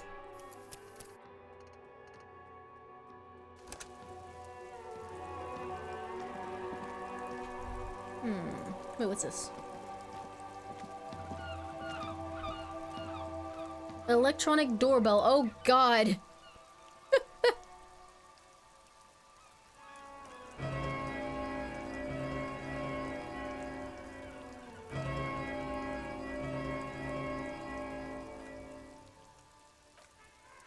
This button looks new, but someone has removed the name card. Nothing happens when you try to ring it. This button looks new.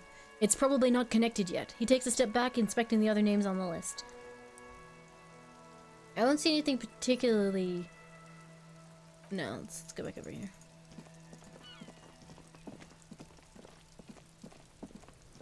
Oh.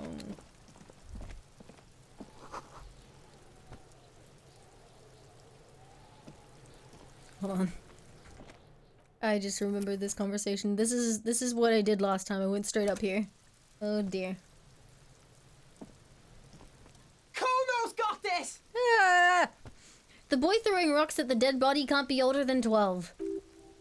Conceptualization. If there ever was such a thing as an ugly kid, then this is it. He's almost exquisite in his ugliness, like a gremlin. Oh yeah, never comfy, Kuno. Yells the other kid behind the fence. Hey kid, a word. Police business. Right in the dick, Kuno. Get him right in the dick. The children ignore you. Love it in the dick! Oh, you did not! Perception sight. The boy is sweating profusely. His eyes are like two black holes and his jaw is twitching as if trying to break free from the empire of his body. Stop using slurs at my crime scene. That's not how we do it. Can't talk, pig! She's coming up strong! Throwing rocks! Wait. Electrochemistry. Shit coming up strong. That sounds good. Joyous. You should hang out with this kid and see what this juicy shit is all about. Juicy what now? I mean drugs. The kid's on drugs. Yeah, Kuno. Ride the lightning, Kuno. Kono's riding it, see? His voice. He wipes sweat from his brow and sends another rock flying. The rake, Kuno. You should throw the rake at him, Kuno. The fuck does Kono know what a rake is? Kono's not a gardener. Kim, what should we do? We shouldn't do anything. I don't tempt such forces. What forces? You will see. Rhetoric. Success. The language these kids are using. Pure, unfettered id. And there will be no reasoning with these creatures. Are you kids siblings? The fuck are you talking about? Okay. He's calling us f***s, Kuno. Jesus, He says we're children! fucking each other. What the hell? I have questions for Alright, you. Entertain the Kono. Show me what you got. What you got there? What you got, huh? Show me what you got. I think the kid did it. Can we arrest the kid? I gotta ask, who is Kuno? Kuno's Kuno, pig! The boy points to his chest with both thumbs. It's always Kuno, never I. Clearly the kid's using third-person perspective as a shield. Do you refer to yourself in the third person to distance yourself from the situation? Kuno doesn't do that smart shit. He seems offended. Don't throw the book shit at Kuno. Kuno knows you're lying. Trying to get Kuno hooked on the book. Empathy. The boy knows he has an addictive personality. Admirable insight for his age. Watch out, Kuno. He's trying to fiddle you. He's gonna put his hands on you. Oh, Christ. The thing behind the fence starts squealing. The child shouts at the windows overlooking the yard. Help, pig's got Kuno. The boy joins in. He's got the Kuno. Help. I'm not doing anything, see? Can I, like, escalate Kuno? His dick is out, you're afraid! Pigs are hurting Kuno, somebody please! Medium success. How did we get here? How did this happen? This makes no sense. There may be a way out, just appeal to his reason. Don't punch him, this is a bad idea. Shut him down. Yes, the only way to de-escalate the situation is to hit the kid. Jesus Christ. Doing it. Oh! Green? Oh god. Chris,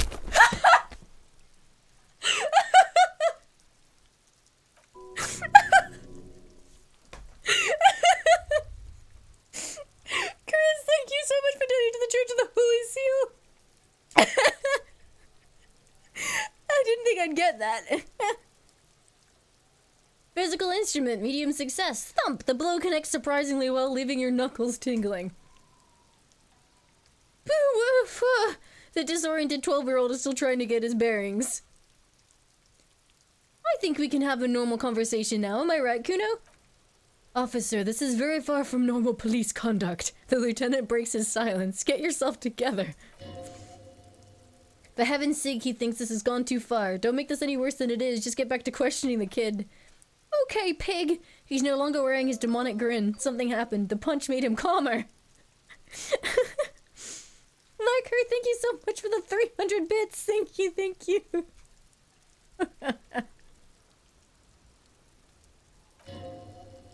Authority success. If this act was about him trying to establish dominance over you, it's safe to say things didn't go as he'd planned. Kuno knows how to respect that violent shit. You should see Kuno's dad. Kuno's dad doesn't give a shit about anything. Oh no, I perpetuated the cycle of violence. He declares with pride.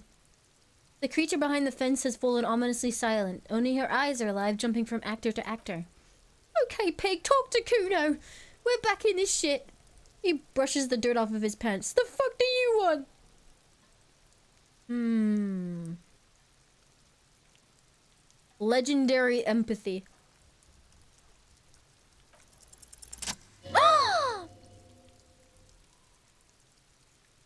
It's not Kuno, it's Kuno-S?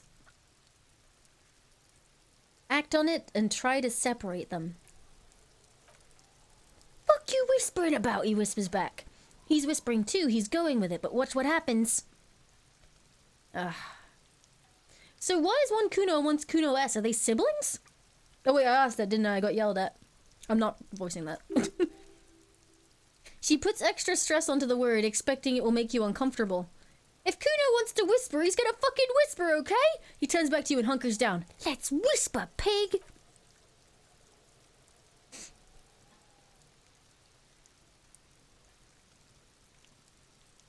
I'm just wondering, like, who names their kids, like, the same name, but with a little bit of a flair on the end? This is it, you've got him, but be careful, you can still fuck this up. Don't make Kuno look bad in this. Oh man, chat, 1, 2, or 3? Hi, BK!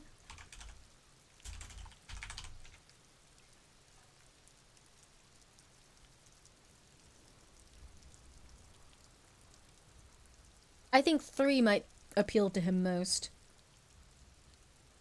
Phew, am I glad she's out of our hair. She's fucked up. She's not fucked up! He raises his voice but lowers it again. Everyone's fucked up. Stop judging shit. Wrong move, but he's whispering still. You haven't lost him, but just don't mess up again or you will. There are no guarantees here. NK Floofy Poof, thank you for the 250 bits. It was your birthday? Oh my goodness. Is it time to sing the birthday song to NK Floofy Poof?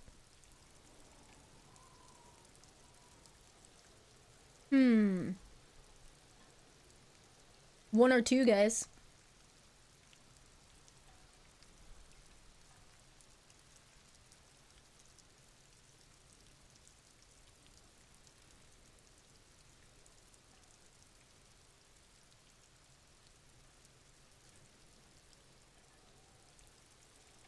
One, 1, 2, 2, 2. I'm seeing more 2s. Lots of ones. Oh man. I don't know. He doesn't like her being insulted, so I feel like calling her crazy again is gonna cause an issue. Alright. Kuno, listen to me. She's trying to control you. We gotta get you out of here. It's okay. He straightens his back and turns to Kuno S. The pig's trying to listen to... Oh no, the pig's trying to pit us against each other. Not gonna let him do that. That's it. You let him off the line. That was a bad, manipulative thing to say. You should understand. I got you this far, but I couldn't get you all the way.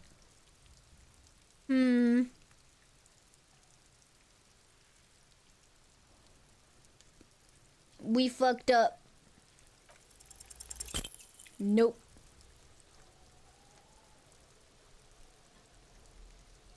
Kuno, you must have seen all kinds of things throwing stones here. Want to help the RCM bust a murderer? Fuck no, he bursts out loud, laughing. What are you, fucking mentally handicapped? Kuno, they've almost made you a snitch now. Ease off, see? Kuno always takes the bullet over the hammer. He nods big boy style, incredibly proud of himself. Let's see, thank you very much for the 75 bits.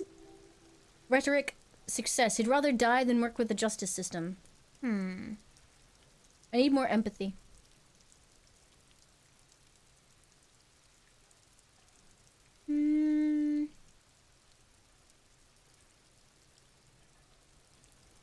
What do you know about the body? Shitload, pig, what's your question? What do we want to know? If we want to waste my time, which I do not, I would ask him who he is, how he got here, and the usual. Have you seen anyone suspicious around? Just a couple of pigs sniffing around in the dirt. That seems pretty fucking suspicious to Kuno. The fuck?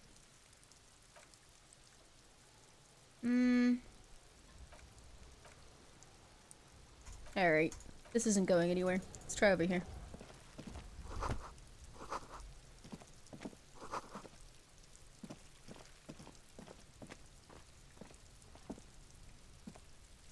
Did I just get hit with Finnish slang?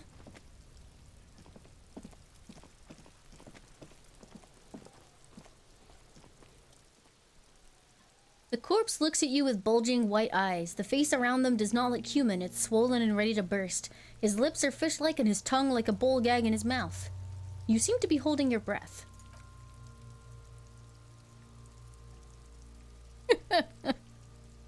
The voices in this game, like when they actually fire BK, are like all over the place, but some of it is great.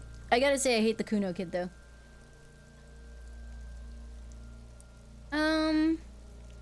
God, what is that? Why is it so bad? Active decay. The lieutenant raises a piece of linen to his nose. It's okay to throw up, officer. No one is judging.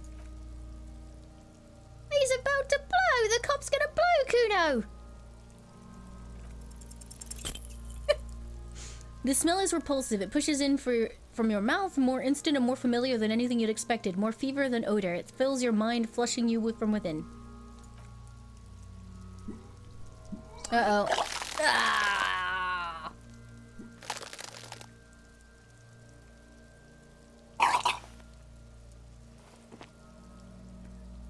Too late. It's impossible to keep it in. Your body curls and pushes it out, burst by burst, until a pool of vomit lies under your feet, and your throat stings from the stomach acid. I'm sorry. It's okay. Happens to everyone. The lieutenant hands you his white handkerchief. Keep it. Aw, what a nice dude. Thanks. Wipe your mouth. The hangover is clearly making this worse for you. You could use some ammonia to clear your head. Okay, where do we get ammonia from? That young woman, the gardener, mentioned she used salts for the smell.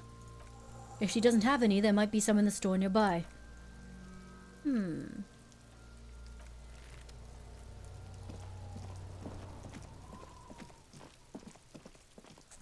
wonder if it was possible not to screw up that conversation with Kuno. There was one option left we didn't pick, but I don't know if that would have fixed it. Again. It was clear just an hour ago. Do you still have your salts? I think I could use some. Sure, I'm done with them. She takes a small capsule out of her breast pocket and hands it to you.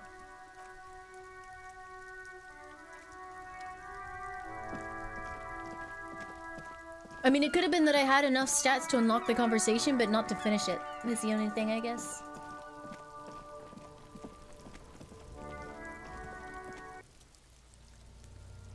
Alright, we have ammonia now. 8% chance, let's go! Damn it!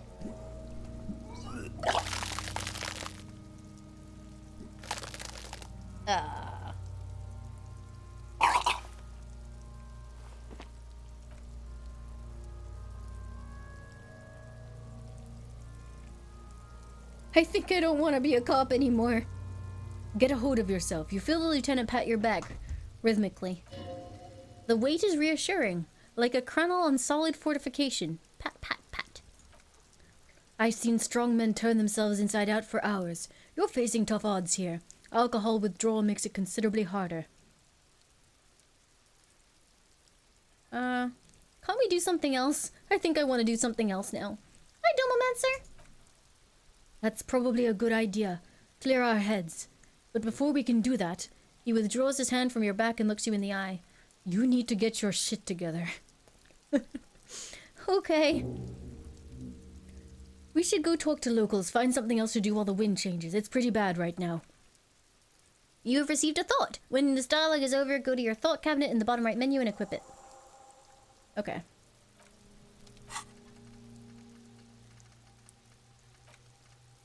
Internalize. Aha. See you later, lurker.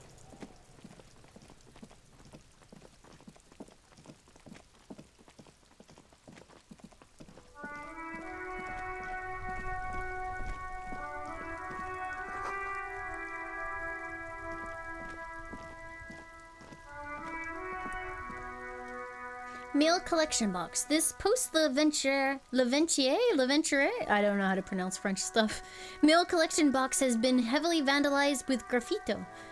A closer inspection reveals 2 bullet holes in the front.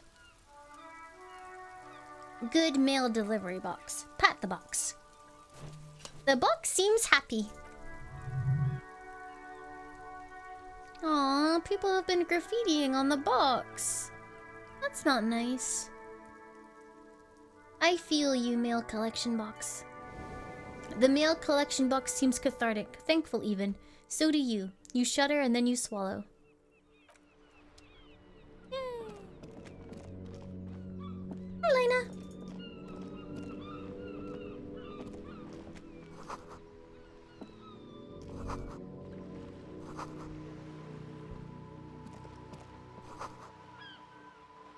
Pate.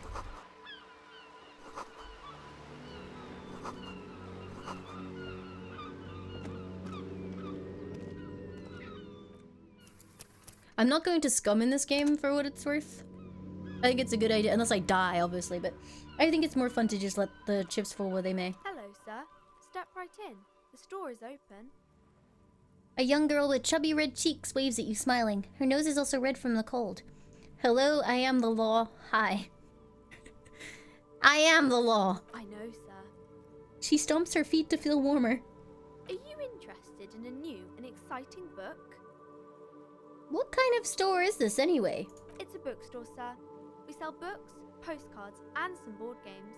It's called Crime, Romance, and Biographies of Famous People. Encyclopedia. Challenging failure. Whoa, whoa, whoa, whoa. Hold your horses, little girl.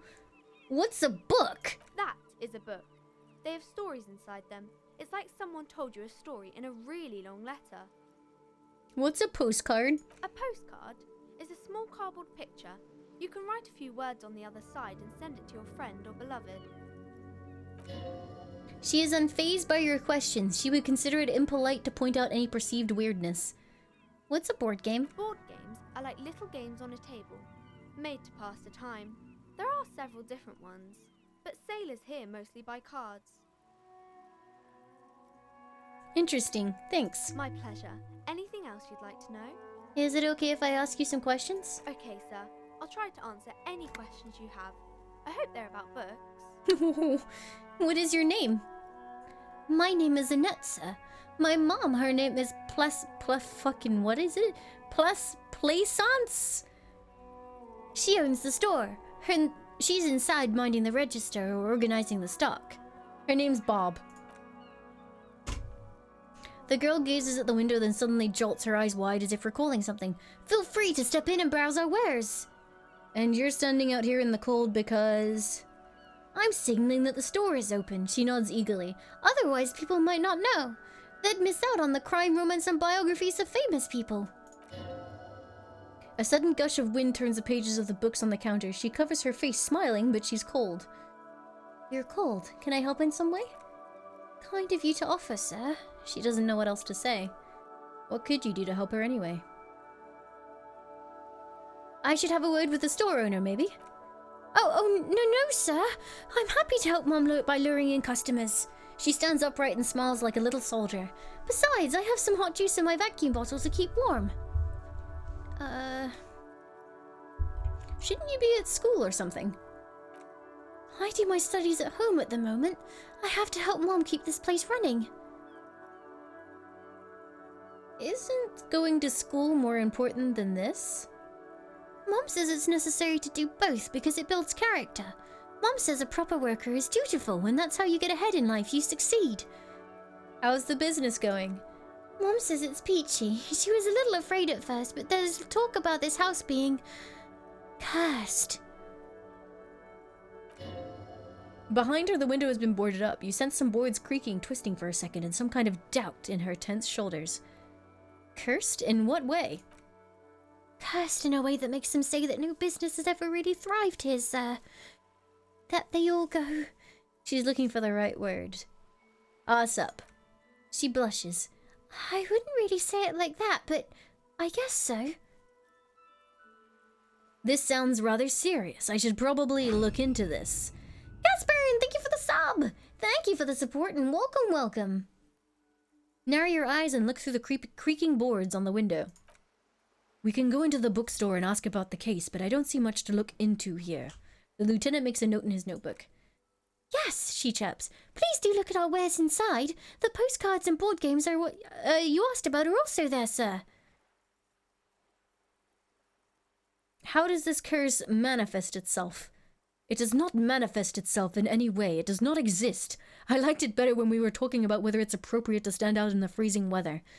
But Kim, the plasmic manifestations! No such thing. The lieutenant stands at your side, stern and serious. The girl looks back and forth between you two. Anything else you wanted to talk about, sir? Nothing really, sir. Mom doesn't allow me to sneak around in the back rooms or the cellar. She looks a bit disappointed. I don't really know what's there. Stroke your chin. Enough about this curse for now.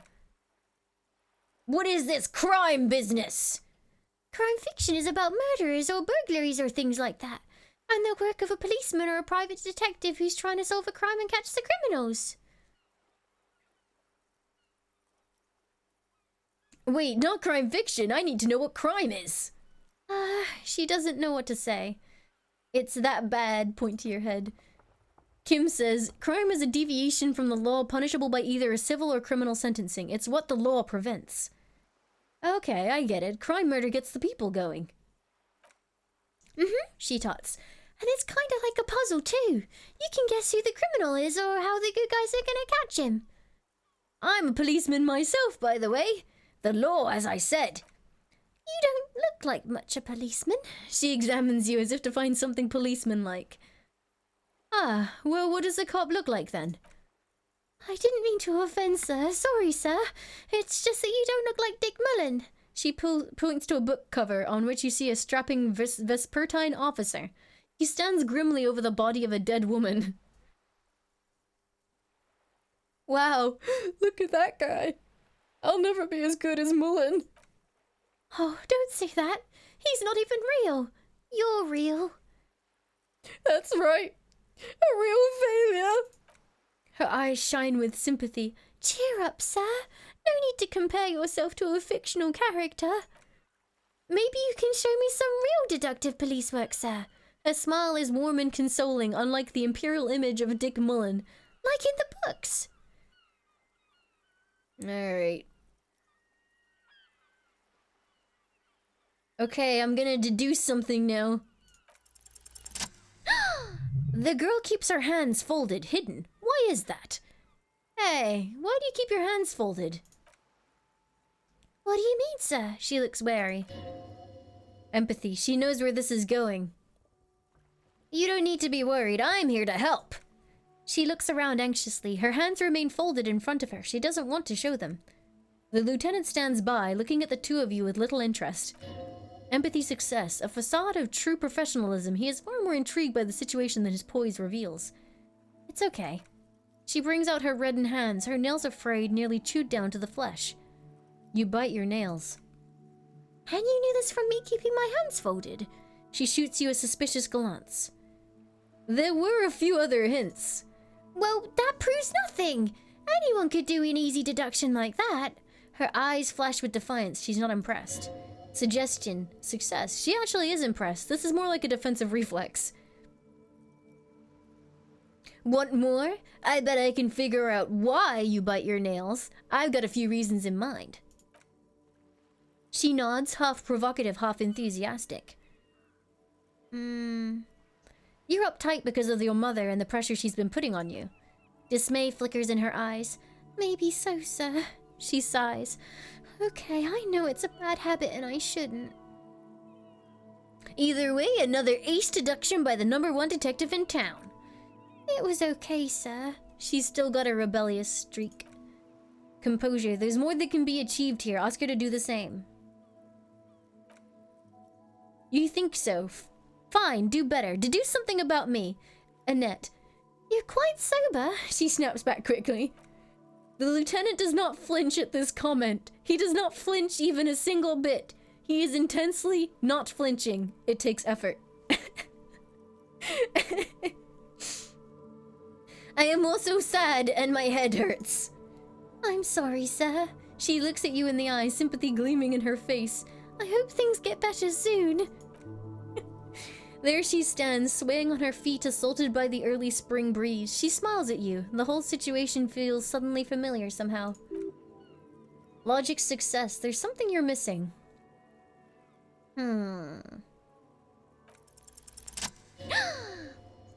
Suggestion. Success. Because you know each other. She's been talking to you so openly because you've talked before. Hang on, so you know me. We've met before. Yes! I stand in this spot all the time. She sways back and forth on her feet. You've been running around all week without your shirt on, sir, apologizing to everyone. I don't really understand what you've done wrong. Did I ever talk to you? Of course, you stopped by a few times. She looks at you intently. You certainly look better than the last time I saw you. Thanks, I'm trying. Yeah, I can see. You don't have party eyes anymore. Kim, the lieutenant slowly, ever so slowly, realizes something. Party eyes. Yes, of course, that makes sense. Medium success. I'm not surprised children have seen you running around with party eyes on, he thinks. Not at all. Party eyes? You know, like a cat in the dark, all big and wide-eyed. She giggles at the thought. It certainly looks odd on a man. Composure, easy success. The swiveling eyes of a loony drug addict. That's what she meant. You were probably gurning too. Does that mean I've been partaking in narcotics? Bum bum bum. Oh baby, that's not what you have to worry about. Worry about the important thing. So why didn't you tell me you knew me to begin with? I didn't know I had to do that. She looks puzzled. Thanks, I've learned something about myself today. I'm glad I could help you, sir. She smiles a wide, helpful smile. This girl is too pure for this video game. What is romance?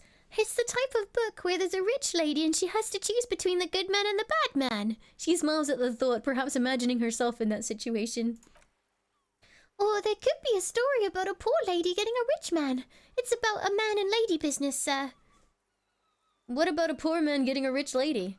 It happens, but usually the guy gets rich in the process, or should actually be rich himself, but he has lost his family property unjustly, like during the revolution or something. I see.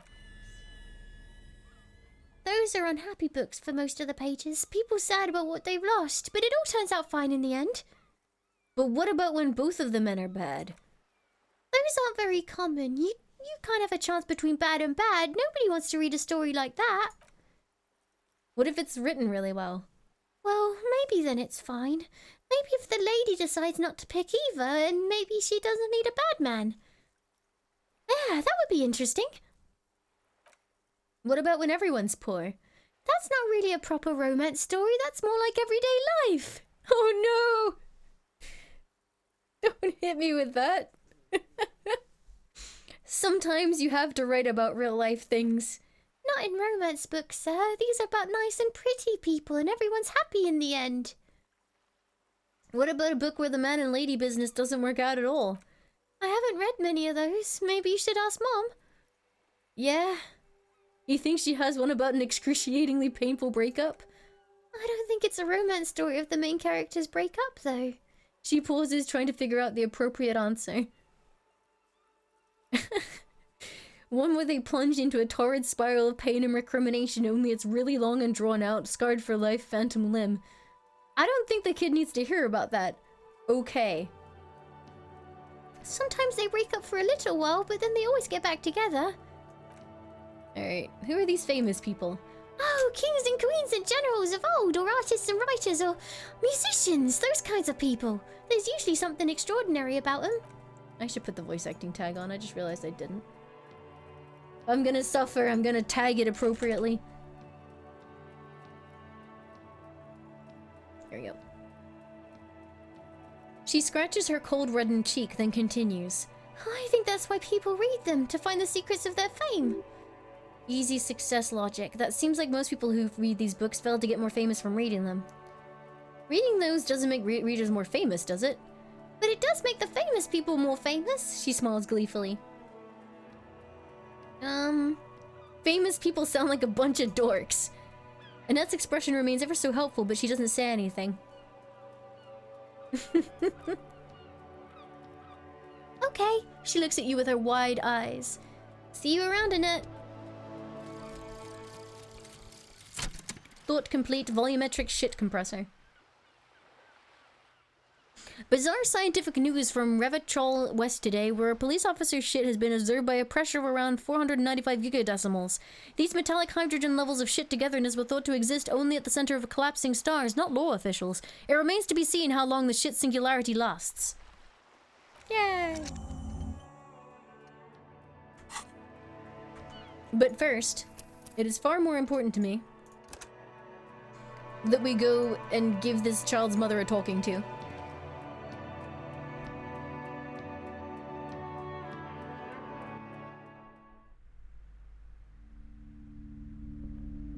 Hey. Welcome to Crime, Romance, and Biographies of Famous People. My name is Plaisance. Plaisance, there you go. The clerk extends a greeting. Be welcome. And please take responsibility for the energy you bring into this space. What? Challenging success. A golden pendant hangs around the woman's neck in the shape of what looks to be a tiny fish head trapped in amber. A curious pendant you're wearing. Narrow your eyes mysteriously. Oh yes. Helps to have an anchor in these times. So, are you the owner of this store? I am. The proudest owner of our little shop of culture. Hi, Lighthawk, how are you? Her voice is high-pitched, as if to give it more penetration. Suggestion success. She has fine-tuned her voice to find the most welcoming approach for attracting new customers. It doesn't work. Your daughter is the one standing outside the store, right? Annette, yes, my daughter. I hope she wasn't slacking off again with her nose in science fiction. Tell me, was she at her post doing her job like a proper girl? Yes, of course. Wonderful! Did you talk to her? Yes. Great! On a scale of 1 to 10, how compelled were you to buy books after talking with her? Empathy success. Her opinion of her daughter depends on how well she lured you into the store. I'm not gonna grade a human being. I don't do that. Come now! It's not personal. It's about proper sales practices and market research. She crosses her arms. I expect an answer. 10. She's certainly very polite and helpful. My precious! Her dedication brings joy to my heart. She's immensely satisfied with that answer. If you have children, I hope they turn out as great as my Annette. The way you're handling her strikes me as wrong. Mind your own business, sir. Her posture becomes very rigid. In our society, people don't get to tell each other how to raise their children. It's none of your or anyone's business. Denial is the way she copes with criticism. All this pressure has made her really anxious. You know she's been chewing on her nails? God, I've told her not to do that. It's disgusting. And I've told you to mind your own business. Her voice is firm. Clearly, you have no idea how hard it is to raise a girl in this economy. Inland Empire success. This economy is a mysterious force like cosmic weather, mysterious and harsh. I don't think she can do anything about it. She can if she has enough willpower. That is what's called growing pains. Life isn't easy, and life doesn't give breaks. Come on, ma'am. It is obvious she cannot do anything about it. You're placing an unnecessary burden on a young child. What you're doing is wrong. Even I know that, and I usually don't know anything. She stands stiff and severe, silently fuming. 10 or so seconds pass without change. This is a person coming to terms with a new reality, one where they are wrong. It's not easy. Rhetoric success. She's looking for one, but there simply aren't any good arguments for being an asshole. All of a sudden, she exhales sharply, her shoulders slump down. Oh no, she mutters. Hold on, I need to invite her inside and apologize. She must be freezing out there. There, she returns with a nod. I don't know what to say to you. My husband, he tries to teach me business lessons. I have what my mother called a dull mind. All this stress. She stops, but her mouth keeps moving. Empathy success. It sounds like both the husband and her mother treat her the way that she treats Annette. You're like Annette to your husband and your mother. I've forgotten her name already. Bob. Oh. She nudges her glasses nervously. Well, my mother was horrible, of course. Absolutely perverse energies around that person. But my husband... She shakes her head. Empathy, my husband is completely different, of course. Is this husband Annette's father? Yes, my husband is a successful entrepreneur east of the river. If only he were more involved in the business we're running up here, she says gloomily. No matter, soon we'll all be off for the Grand Couron.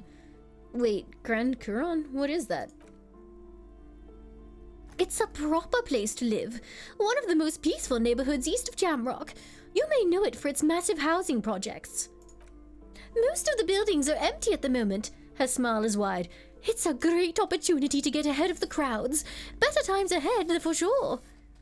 And your husband's also involved with the bookstore? He made the initial investment. Since then, he's been what you might call a silent partner. Rhetoric success, super silent, almost inaudibly so. Is she an only child? Yes, I'm afraid so. A real treat she is. It would be nice if she had... She pauses for a second. No, we couldn't really have afforded more children, really. Not in this economy. Why not? We're quite busy people, you know, my husband and I. Quite busy. Her voice wavers a bit. Children are a lot of work. You don't look like a father, so I don't expect you to understand. She catches herself at an impoliteness. I'm sorry, I'm sure you do understand. She told me she doesn't go to school anymore. She's been too busy helping me here, so she's studied at home this trimester. This is a temporary solution, of course. I assure you, I of all people understand the importance of education. She will be back in school the moment the store takes off. Logic, and hell freezes over? Never mind, it's not a good topic to get into. We saved the child! Look at her, she's free! Good job, team. I'm sorry, sir. I can't talk right now. I'm very busy with my homework. I have so much homework now. Empathy success, you just can't win. Logic success, out of the rain and into the gutter. What are you doing now? Math. She looks into a notebook with trepidation. It's really difficult, like really. They say you need it to get rich. Better than standing outside in the cold, I guess. Suddenly she smiles and perks up, remembering something. Oh, I found something while you were away. What is it? Item gained Dick Mullen's hat. I thought this would fit you. She gives you a hat, almost exactly like the one Dick Mullen wears on the covers. Like a thanks for helping me out. Not me, the city, I mean. Like a detective does. A detective hat? Yes, just like the one Dick Mullen wears all the time. She grins.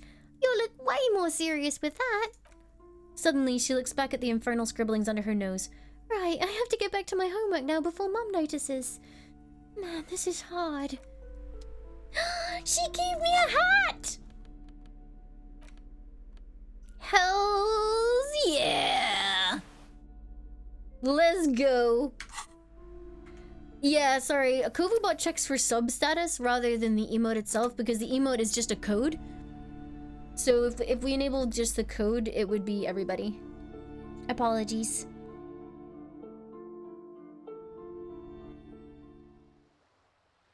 There might be a way, but I don't know if what would work. Alright, we got our shit together. It's time to go have a look at this thing. Did I level up? I think I did.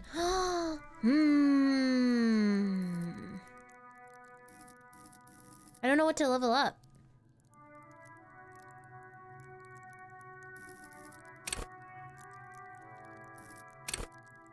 Maybe perception? That would probably go well with the rest of my skills.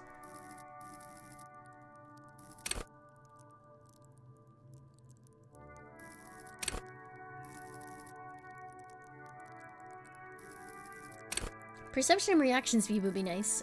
Maybe I should, like, power play and hoard the points until I need them. Visual calculus is really fun, actually. Let's do that.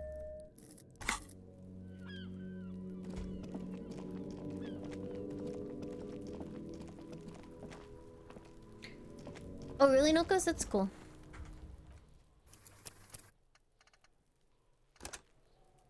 Hello, local space bear. Perception sight. There are several footprints in the mud left by work boots. Anywhere from 6 to 12 pairs have walked through here. Visual calculus. Get an exact count. Maybe more than 12? No, 8 pairs of boots have shuffled back and forth in the mud. Go over them one by one. We Sherlocking? Number 1, standard work boot, steel reinforced toes, number 46. Number 2, standard work boot, steel reinforced toes, number 44. Hobnailed work boot, steel reinforced toes, number 43. Standard work boot, 45 or 46. Which is it? You don't know. It is a miracle you can tell the prints apart as it is. The cold must have preserved them. Count more. Another standard work boot, steel reinforced toes, number 44. An aberration, light as air, even pace, same make of boot, but number 41. Male or female? Oh, local space bear, I'm very well. Hi, I know Yumi. Impossible to tell. Could also have been an adolescent. The gate is underdeveloped. I'm pretty good at this, aren't I? You're not bad. It's as if the whole world darkens. Everything else has a thin film of unimportance on it, and the tracks burn in the middle of it in a strange, beautiful way. Count the rest. Number 7, the glowing outline of a standard work boot, number 46, but the imprints are twice as deep as the others. The weight exceeds 200 kilograms. Yet another standard work boot, number 44. There's an aberration in the pattern of the sole, however. The right sole is smoother and more worn. How many? The lieutenant has been tracking your eye's movements. 8. I was pretty off then. I counted 20. The same guys are going back and forth. I never got the hang of it. Hyperopia. He points to his glasses. Do you see anything out of the ordinary? Light step, number 41. Shoe, a woman, or a kid? I don't think there's any way to be sure. 200 kilogram imprint. 200, he thinks for a moment. Could it be the combined weight of 2 people, one carrying the other who's tied up? Let's say a heavily built worker carrying a similarly built, soon-to-be-dead man. I should be begging more? But I gotta uphold the law. He might be right. 200 kilograms of living weight is unlikely. One of them was carrying him over. Possibly, yes. The lieutenant marked something down in his notebook. But why? You're thinking, why did they have to carry him? Yes, they could have used a makeshift stretcher or just marched him up to the gallows. Suggestion. Maybe there was a physically impressive strongman in their midst. Maybe someone who wanted to impress their peers. Maybe the carrier wanted to impress their peers with a display of physical might? You mean a display of athletic ability meant to belittle the victim? A local champion carrying the intruder alone. I can see it. Anyway, the others? One soul is smoother than the other. Interesting. Let's name it the odd soul. Someone operating a workbench with a pedal like a joiner at the harbor. Or maybe a drummer. Medium success, empathy. He regrets it the moment he says it. Don't say anything, just nod. I don't know why I said that. We are not looking for a drummer, we're looking for a group of dock workers. Medium success on suggestion. The lieutenant clearly appreciates the chance to clear up the drummer issue himself. He raises his index finger. Perhaps it could be a driver. The driver would wear out his right shoe before the left. The accelerator's on the right. Nod thoughtfully. We should keep our eyes open around the traffic jam. See if anyone strikes out as a potential suspect. Alright. How old do you think these tracks are? A week maybe. 7 days would fit the time frame provided to us by the caller who reported the hanging. I pulled last week's forecast for coastal Revachol. 7 days below freezing. The day before, the day of his hanging, was the last warm day. Correct again. Sub-zero temperatures would preserve the tracks in a good state. The commotion here could have taken place a week ago. What do I think? A mob of people brought something heavy to the tree. One of them was carrying the victim. They shuffled around, especially under the tree. Then after hoisting him up, they stood in a semicircle facing his direction. At first glance, this appears to be a lynching. Guntac! Thank you for the sub! Thank you for the support and welcome, welcome! That's very kind. Enjoy your lime and your emotes. Thank you, thank you. Visual calculus. Indeed, they all stood in a row here and looked at the tree. Logic, success. Everything fits so well. Carried him over, hoisted him up, watched him hang. This is easy. Volition. Isn't it strange to have your assumptions confirmed like this? This is what someone whispering suggestions in your ear would like you to feel. We should withhold being content. The lieutenant is saying something, but you can't hear it. Suddenly it seems like your tie is alive again, whispering, no, screaming into your ear. What? Withhold being content? What are you, mild to moderately disabled? Oh, Jesus. That doesn't feel like something you should do. Live a little. Everything on the goddamn crime scene fits like a glove. You should get shit-faced on this goddamn crime scene.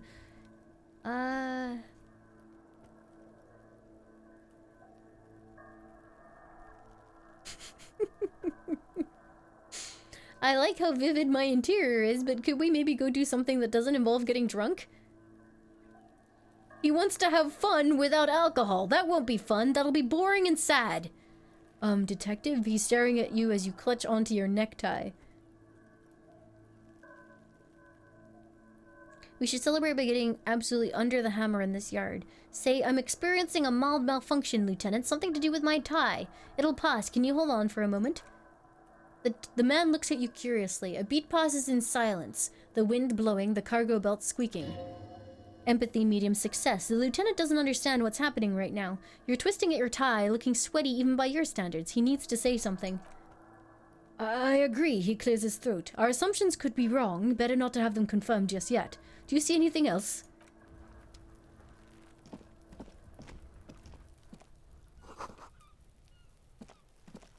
I just don't personally want to read out that word. That's all. Alright.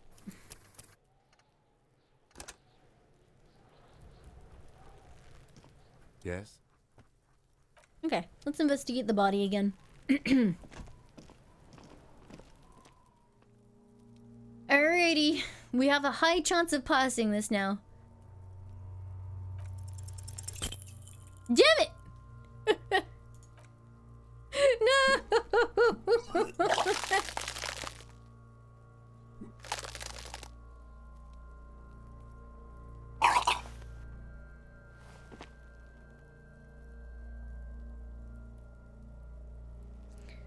Every time it happens, it gets worse and worse. There's nothing more to throw up now. All that's left is crying and convulsing dryly at the same time. Even though I got my shit compressed, how is this possible? I am at a loss as well. I could swear your shit was together, detective. Sometimes even that is not enough. Life is unfair. You just need to be stronger. Learn to keep it in long enough for us to work. There's nothing else to do.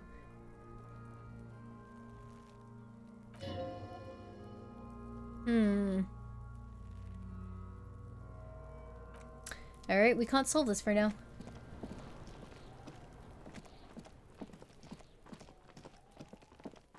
That's annoying. I don't want to have to spend points on endurance. I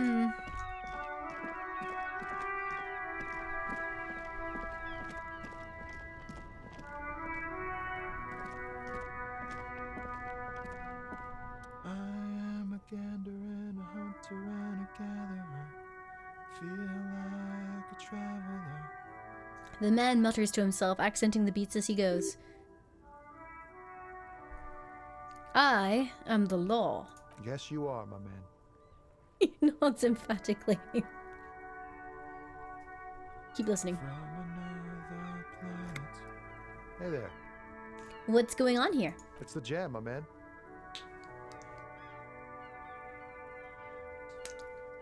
He motions towards the sprawl of lorries with a sweeping gesture. What's the jam? It's a traffic jam for the ages. Harbor gates of the street are shut tight. No explanation given. Workers on strike, scabs agitating, an all-around clusterfuck. Bad word. Meanwhile, we're all stuck here in long-haul limbo for days upon days upon days upon days. Limbo, huh? So that's where I am. Yeah, exactly. It's official. He too agrees. This is the antechamber of the afterlife. So how long have you been here? Feels near forever. Like I was born on this here roundabout and this was all I ever knew. Just me and the metal and the tires, the oil and the fumes of mazout. Extravagantly phrased, but I can roll with it. Yeah, imagine. It's been a whole week already. Behind the laugh, a touch of sorrow. So tell me, what do you need? Know anything about the dead man? The one hiding behind the hostel there? He ain't one of us drivers, I know that. Well accounted for. Otherwise, I haven't really asked about that. Been wasting time right here, keep him busy. Drama success. It's easy to see he's telling the truth. He's kept his nose out of the dark stuff. Busy with what? Analyzing the fundamental structural and psychological conditions of being stranded in the midst of a sea of motor lorries and their sad, despondent chauffeurs. And your conclusion? A sense of surprise there ain't more bodies hanging from more trees. What are you holding anyway? Oh, high-grade narcotics, illegal firearms, stuff like that. He's merely joking. Can't even get a few jokes past you, my man. I got another haul of found cargo. Mostly sporting goods, tracksuits and that kind of thing. Can I have a tracksuit? We're pals and all, but I can't just freely hand out the merchandise. The bosses wouldn't be happy. That's your machine behind you? This rockin' beauty? He points to the lorry with his thumb. Sure is, like a rash you can't get rid of. You interested in heavy-duty cargo machinery? A motor lorry, also called a camion, on Caillou... This is torture. And neighboring islands. This one looks roughed up enough to be in some sort of found rust bucket. Maybe the A6? Good eye, my man. Yep, she's an old one, but reliable. Bob? Okay. The Bob van. He gives the side of the lorry a friendly knock. Me and her spent a long time together. Empathy success. There it is again, a little touch of sadness beneath his cool. He thinks he spent too long in this lorry.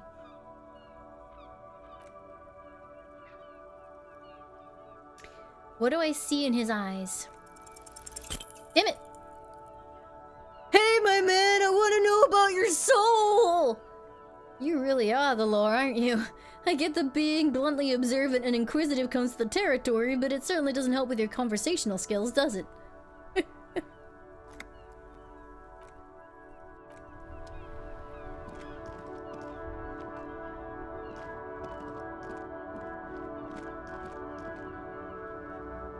I'm not sure I can find my way that way.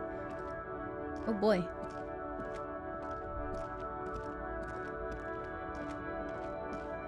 If I can't investigate the body, I'm pretty sure I'm just gonna, like, end up a hobo.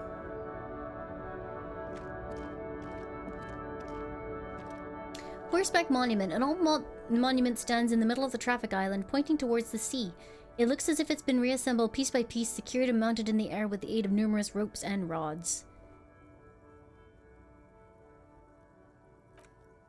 A silver plaque on the statue's pedestal reads, I am Felipe III, the Squanderer, the greatest of the Philippian kings of Revachol, son of Felipe II, the opulent father of Felipe the Fourth, the insane. Not a good track record of mental health in that family. What did this king do? Even by the standards of the Philippian kings, old sumptuous Felipe was known for his profligacy.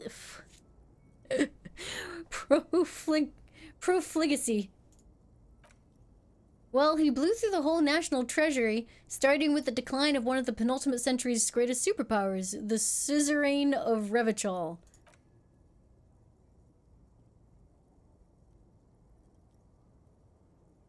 You singing yes, Grizzly Boy?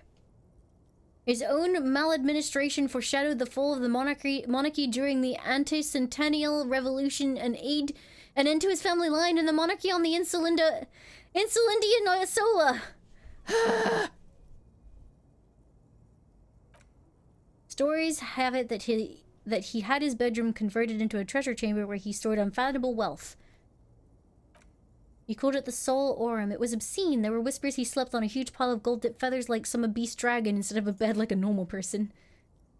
Horrific Necktie says this man certainly knew how to live. There's no way that's true. But wait, you haven't even heard about his fabled cocaine addiction. The what now?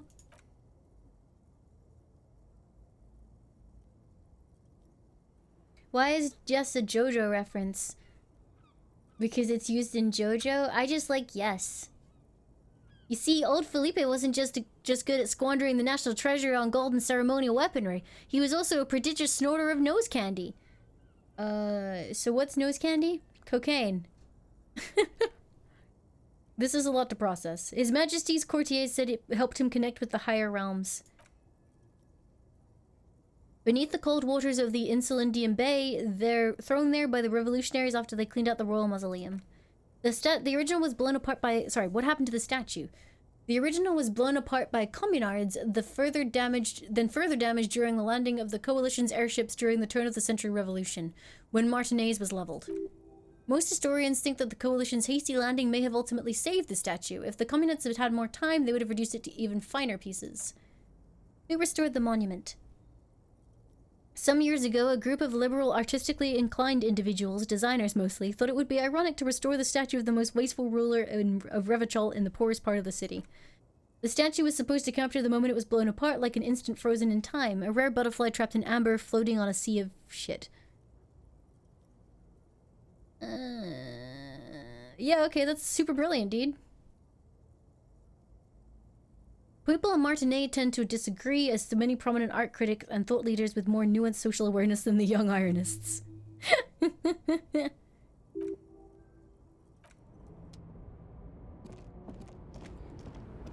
Can one get nose candy for Halloween? If your costume's super good, BK.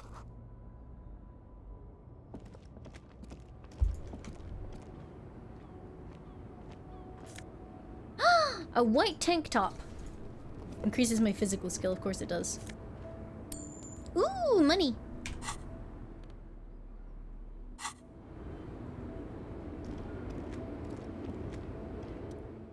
Pale driver. A small wrinkled woman does not greet you. She nods along to something on her radio. A photograph is clutched in her hands and there is a warm smile on her face. Continue. Medium success encyclopedia. The photo, an ambrotype from the turn of the century, as golden as her smile. Inland Empire success. It's the warmth of a winter's night's fire. Perhaps, maybe she could give you comfort and shelter? Some cigarettes and food money? Maybe she's your... grandma? Nothing. Her smile just keeps widening. Her hair is gray like lead. Excuse me, ma'am. I'd like to ask some questions. No response. Wherever this woman is, your words fail to reach her. Wait. The lieutenant stops you before you can snap. She's just a distracted old woman. Better to leave her alone. Why? Why? I just told you why. If you say so.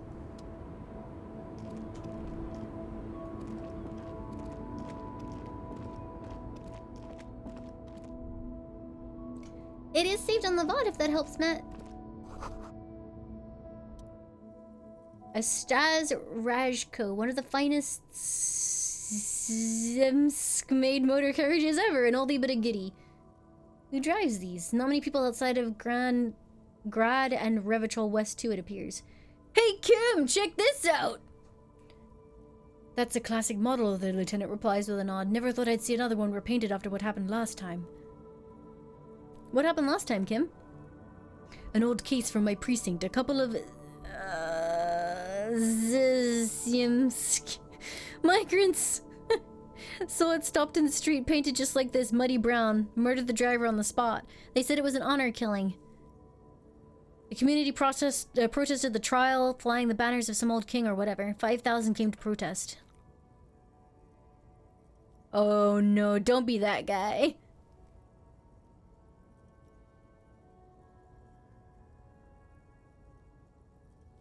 My narration of this special game? You mean the narration where I butcher every other word? It's so bad.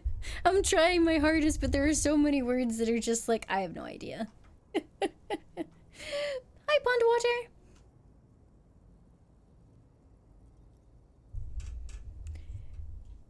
Just so you guys know, socially, don't be this guy. Don't ask about something and then be like, correction, 4,395. Don't do it. Don't actually someone. Could our hanged man have been the driver of this car? I try to avoid drawing foregone conclusions like this before actually examining the body, the lieutenant says with a slight smirk. But my initial guess is the two are unrelated.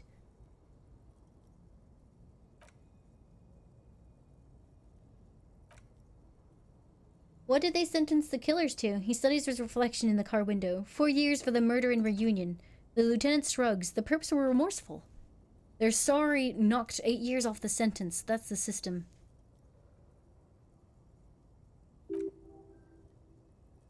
Interesting. Before we proceed, I've got an opinion on this paint job.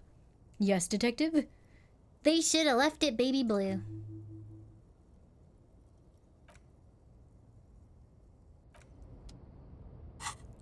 How can I tell? Okay, 45 out of 100. Right.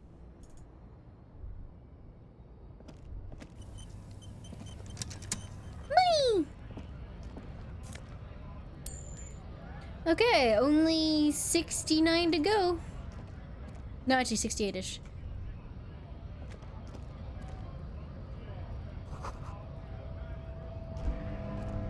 That man is large.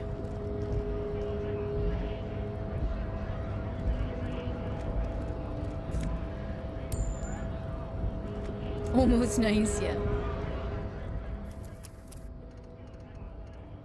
Hopefully there's another way to get around that body, because I don't want to level up endurance.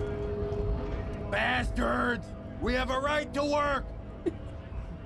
The man yells towards the harbor gates. His voice is the loudest of the lot and oddly screechy for a man his size. I am the law! Yes, people get that you are the law. You really don't have to keep saying it. Yes, I do! Pull up and stay frosty, everyone. Cops are here. The broad-shouldered alpha male turns to you. He's a full head taller than everybody else here. Here to fuck with us? Be the honest worker down? Why should I? We're here to fight for a cause. Stripes usually have problems with people who have causes. Okay, then I'm thinking no. Good. We're fighting for a cause here. Right to work. Right to work. Besides, we're not that different. It helps the people see us talking. Cops and strikebreakers together. Shows authorities are on our side.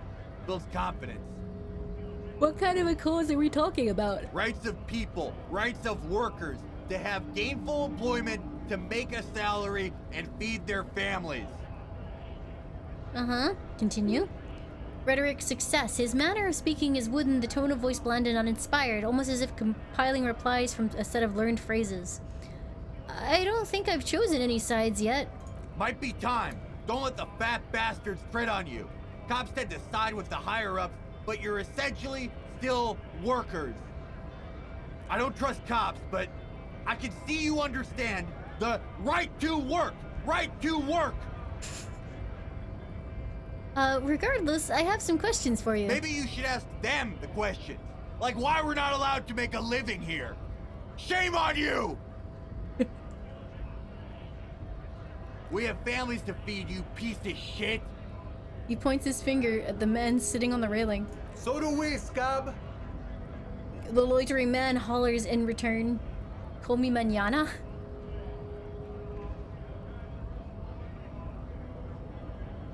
What is a strike? When a bunch of ungrateful, lazy cockroaches can't get their act together, decide to block honest work for other people. He shifts uncomfortably in his worker's overalls. What do the strikers want? Beats me. They mumble nonsense about boardrooms and workers' rights while he raises his fists and starts shouting again, "Have the right to work!" Composure success. There's something odd in the way he carries himself. His set of clothing looks vaguely mismatched. The different pieces of attire seem ill-fitting. Ill-fitting? What does that mean? His shirt is far too small and an unpleasantly tight fit, while the overalls held up by a belt seem to fit a man with much more corpulence. You wearing new clothes? He ignores your question, choosing instead to turn to the emaciated workers, raising both fists in the air. The clothes are obviously not his. Rhetoric success. Silence is the answer. There's something off here, but he won't say what. Who are all these strikebreakers? Look around. Honest men and women with rights to work, to be useful. Not toys for corporate interests. The man runs a hand through his steadily graying military haircut. We came to help the harbor run smoothly in the time of crisis. If union fucks don't want work, they ought to let in those who do want work. I have a question. The lieutenant looks him in the eye. Why do all these men follow your leadership? You think they follow because I'm big and loud? No, they follow the rules of the market, the rules of the economy, because they were... He starts bellowing, "Give it a job to do!" Reaction speed, trivial success. You've been talking to him for quite a while now. Something is off with this guy. Ask him where he's from. What is it to you? Deep-set suspicion drips from every syllable. Curiosity, gonna figure out this strike mess. Big mess, caused by union greed. He follows you as wary, distrustful look. But I only fight for the rights of the people. I already got that. I'm interested in your background. See you later, Nikto. Have a good one. We're all workers, right? Workers stick together. Come from the eminent domain and Jamrock. Backgrounds in odd jobs. Heavy lifting, cargo lifting, bouncer work. I know the drill. Sweet, I know a bar's been thrown out from several. Maybe that's why you seem familiar. Work territorial. Ring a bell? Not right now, but I might have been there. I don't really remember things well. It was a long time ago. The man is quickly losing interest in talking with you.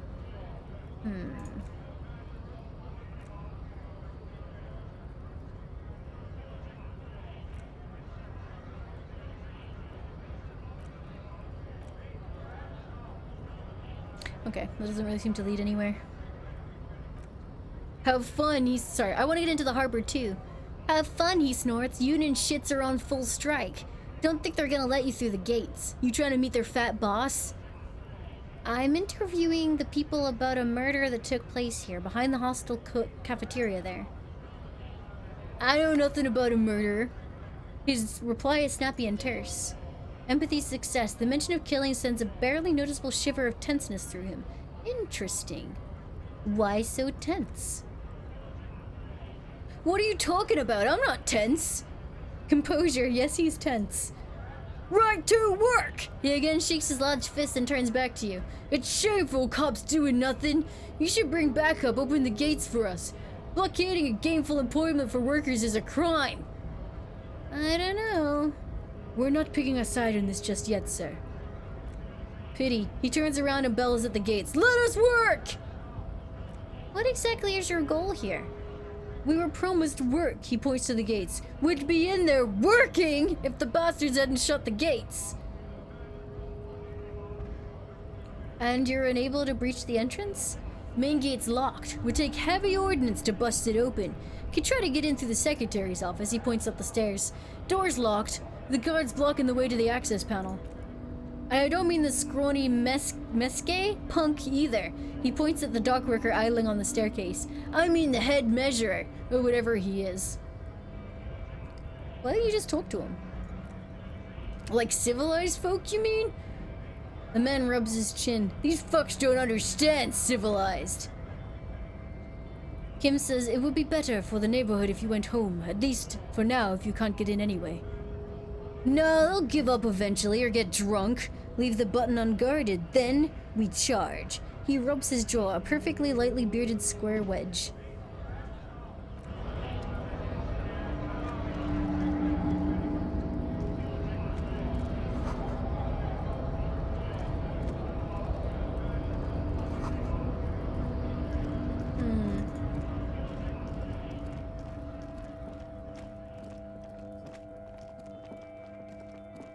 Whirling rags. Oh, this is the other side! Wow! I know where I am.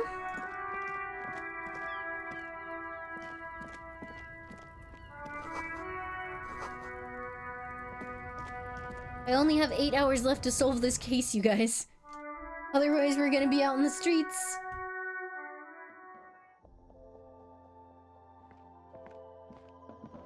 It's basically Dark Souls, Chippy.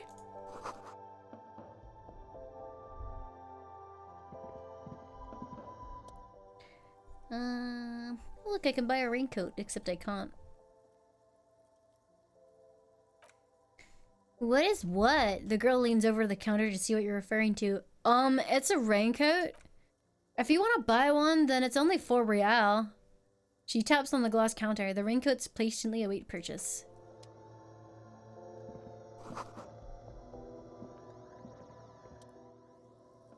Yeah, it's 126 right now. What is this machine?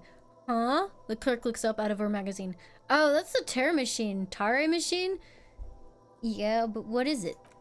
She knits her brow confused. It's a machine for tar? You know, you find tar outside, like bottles or whatever, and put it in the machine, and then it gives you money. I see, and how do I pick up things for the machine? You need a bag, I guess? We used to have some, but we gave them all out, so... She shrugs awkwardly. Feel free to use it if you find a bag, though. I'm sure there are some, like, out there. She points outside somewhere. Hyper Hedgehog, thank you so much for donating to the Church of the Holy Seal. Thank you, thank you. Welcome to Fripp. Feel free to look around or something. Everything is out on the shelves. It's like the British version of what I was doing. She returns to her magazine. Conceptualization success. What's the magazine she's reading? You mean this? She looks at the cover boasting a colorful photo of 2 girls kissing. This is Pop Stars. It's got like famous people in it. It's not for sale. Composure success. Looks like it also has something called Police de la Mode. Featured on page 34. This speaks to you. Forget about all that. What is this fashion police feature? It's where they rate different outfits famous people wear. It's kind of funny. They're kind of mean. It's about who's the most stylish. I bet your hat would take the prize. No. I don't like it. I hate it. We are not the fashion police. We're the real police. Before we go on, what is this place? I don't know. Fripp. Fripp.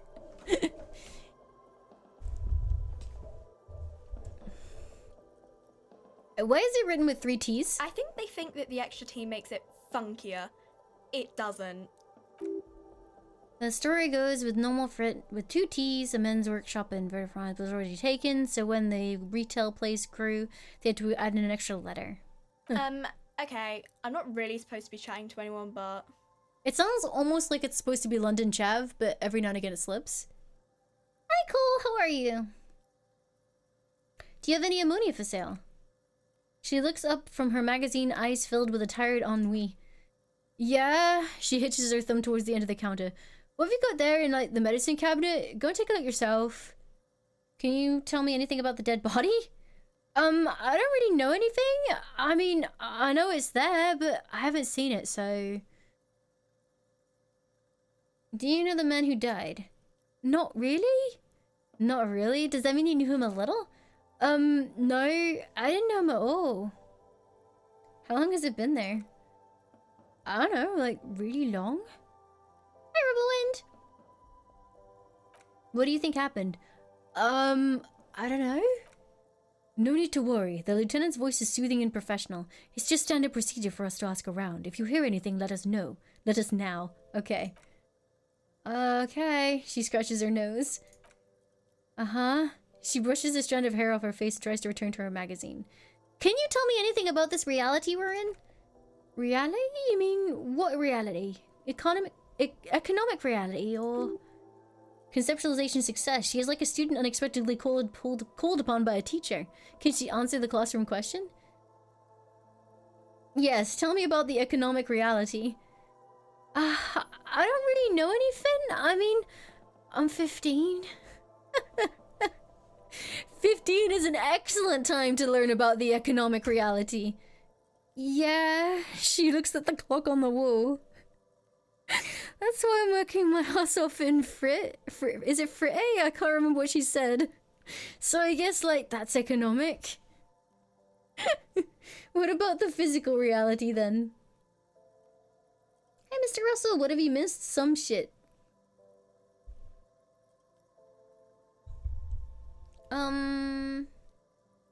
What time is it?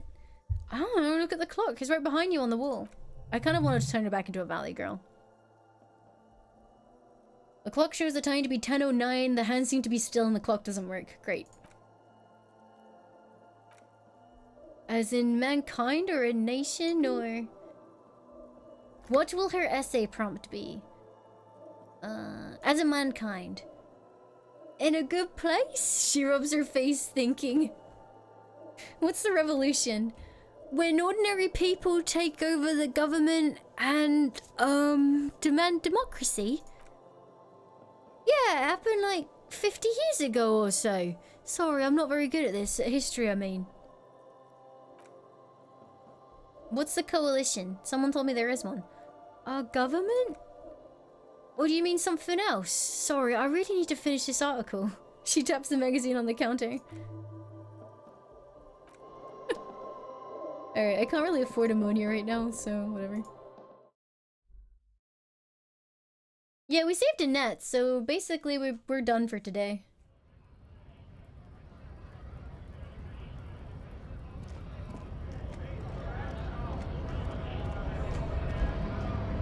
Oh yeah, I did lose my badge, didn't I?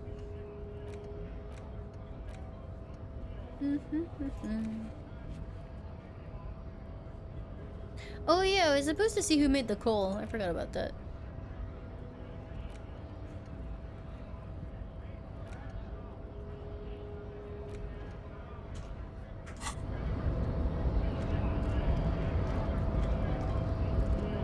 Scab? Says a man with jolly eyes tilting his head. Rhetoric success. You're hazy on the notion of a scab. Smells like politics, though. Maybe it's got something to do with the flask he reaches for from time to time? What exactly is a scab? A kind of a worm, content with mere survival. They come, they want to do our job for shittier pay, screwing over both themselves and us. Everybody loses. You don't seem to like them much. Gotta be bloody stupid or freaking evil to scab. Or I guess, scared maybe. But scared of what? Of who?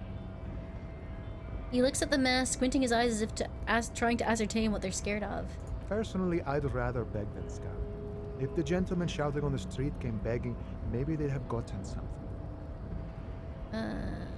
Have you tried talking to them? We've explained the matters, but they don't listen. This lot would be reasonable and go home if the big guy wasn't riling them up all the time. He means the leader of the scabs. I'm not a scab, I'm a cop. I was just messing with you. No one's ever seen a cop scab. Imagine, you cops going on a strike, but then another cop comes in and says, let us cop for less money. He chuckles and realizes... Speaking of, what brings the RCM here, to the wild north? Come to see the strife?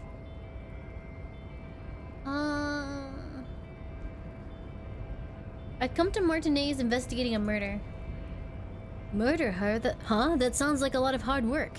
You'd never see me investigating a murder. I have no idea what I'm doing. He whispers back. That's okay, I have no idea what I'm doing either. I don't even know what day it is. He thinks and decides, don't tell me. It's a better day that way. I'm short on money. Can you give me some of it? Sure thing, my friend. I can help you out. He flips a coin towards you. Oh no! Try to catch it! I got it! Appreciated. I got 1 muns. Always glad to help out the RCM. Shame I can't do more. Things are meager at the moment due to... He nods towards the protesters. You know the winter's fat is slowly running out and all. Still better than scabbing, though. The union has problems getting by. Nothing to worry about, really. The jab's just a bit of a mess. Cargo can't get in or out. The rationing's a bit stricter is all. Supplies should last the strike, though.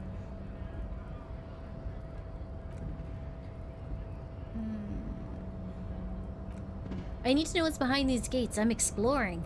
My friend, I respect the right to roam. An open range awaits. He gazes over the roundabout with a glint of longing. Does this mean you can let me through the gate? I don't operate in that capacity. I'm not a granter of passage. He takes a swig and points up the stairs with his flask. The passage grants itself. If it's so simple, why did the scab leader warn you of the guards blocking the way? That's simple. I just walk in. I walk right past Measurehead and go in. Past Measurehead? Yeah, the 2.5 meter tall Seminese supremacist there. He points to the bridge above the gates, walk right past him, and then press the button to unlock the door. Aha. And then go past him again. Okay. And you can enter the harbor through the office. So what you're saying is it's quite difficult. Don't worry, I'm sure it's not completely impossible. For example, you could best Measurehead in a physical confrontation. Oh god, no. That's not gonna go well. Or you could convert to his Seminese supremacist worldview. Or, he strokes his mustache. Maybe it is actually completely impossible. Got it, another thing. What's the strike about anyway? You know, serious business, he smiles. I'm sure the big boss will be glad to tell you. You'll have to ask him first. Suggestion success. He's a chatty guy, wants to talk about the strike. Return once you've met the union boss and are on a better footing with the organization.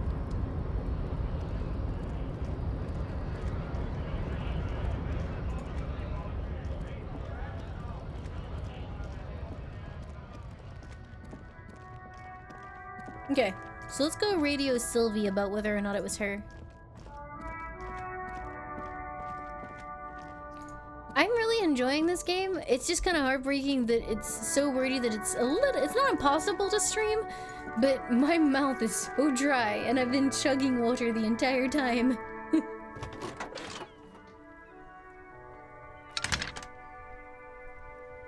I need you to connect me to a civilian, a Sylvie. She may have reported a murder. Of course. What's her number, officer? Kim, didn't Gart give you Sylvie's number? Yes, hold on. Only 2.5 hours to go? Maybe I'll finish with Planet Zoo.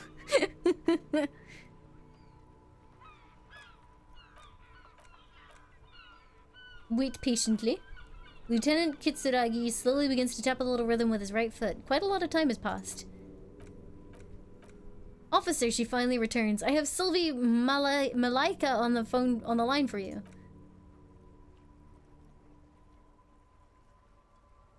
Kevin English Bob, thank you so much for donating to the Church of the Holy Seal. Thank you, thank you.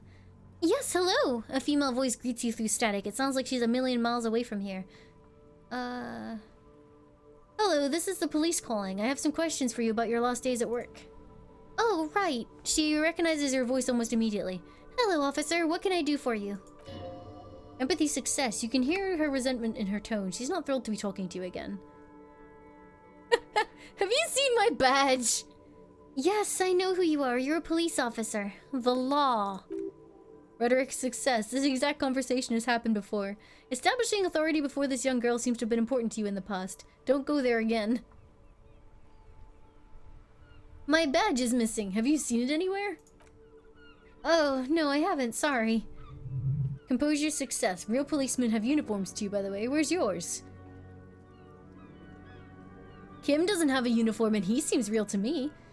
He's in plain clothes voluntarily. It's different from not knowing where your uniform is. There are officers who wear the signature Perseus black uniforms to the highest ranks in RCM and end up buried in them as well. Others do it more casually. Looks like you're one of them. Was it you who called the police? No, not me. But why didn't you call? Didn't a corpse behind your workplace bother you? What? Of course it bothered me. But I thought the union already knew about the corpse. I meant us. You should have called the police. No one ever calls the police. You can hear her adjust the receiver in her hand. The union would get angry. Yeah, maybe something like that, Nara and I, where we just do this for a little bit and then switch. Because I'm having a ton of fun with it, but yeah, it's a heck of a lot to get through. You know, she seems to be looking for words. What the union says goes. People listen to them and then they take care of their own, which is like everyone here. Authority. Garbage!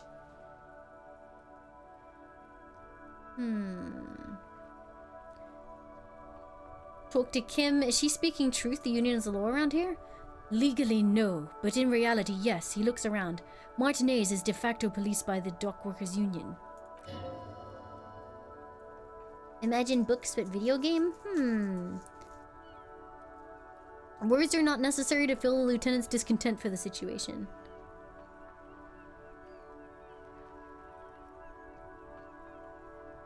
Looks like there's a limit to my authority then. I don't know what to tell you, officer. I didn't call you because I didn't want to get in trouble with the others, with the union. I'm sorry about that. Do you know who made the call? No, sorry, I don't. She clears her throat. Not a lot of people have phones around here. Copper thieves take the wires. People don't have the money to have the cables put in again. They use the union's phone or the one on the coast. Logic success. So the union has a phone and there's one further down the coast. Got it. It was someone else. The lieutenant makes a note. We'll find them sooner or later, officer. It just might take a while. Have you seen my policeman uniform? Uniform? I never saw you in any uniform. You had your things on. The disco things. Somewhere in a dank rental apartment, 2 police officers stand in the dark. Trash and liquor bottles cover the floor. Things are not good. One of the men, trying not to slip on old newspapers, makes his way to the window and pulls the curtains apart. Roaches scatter as the lights come in.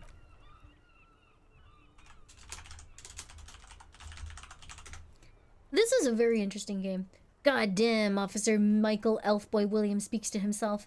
His partner, Sundance Fisher, looks at the patrol uniform he's wearing, then at the identical suit framed on the wall. It's blue and covered in dust. Let's get the fuck out of here, he turns to Williams. He hasn't been here in days. Have you seen my gun? Please, no, not this again. Everyone saw your cool gun, detective. She sounds beyond exacerbated. I think that means exasperated.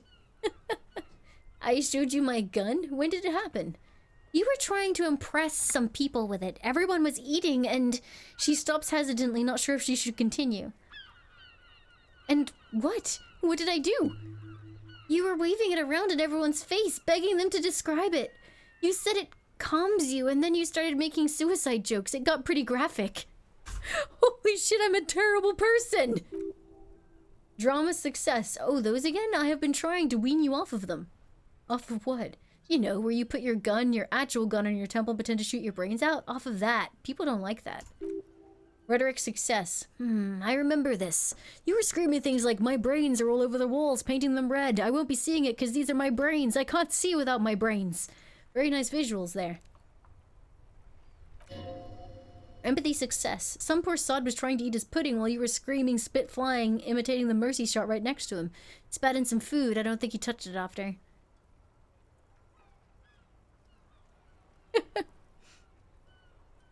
Okay, I don't know what to say. Me neither. Why would I threaten to kill myself? I mean, I love this world. I would love to stay. There is silence on the other end of the line. Yes, but what happened to my gun? No idea. All I know is next you were waving around money instead, saying things like big bucks cannot lie and guns can't buy money, but money can always buy guns. It almost looked like you pawned it, but believe me, I didn't ask. She sighs. You quit your job at the Whirling. Why? Hello, ma Koopo Popo. Thank you, how are you? You mean, why did I leave the bar? Sorry, you mean, why did I leave the bar? You can hear her tense up on the other side. Honestly, sir, I'm not really comfortable discussing it with you, sir. Logic success, why not? Okay, did you leave because of Gart? What? She stops abruptly. No, why would you even think that?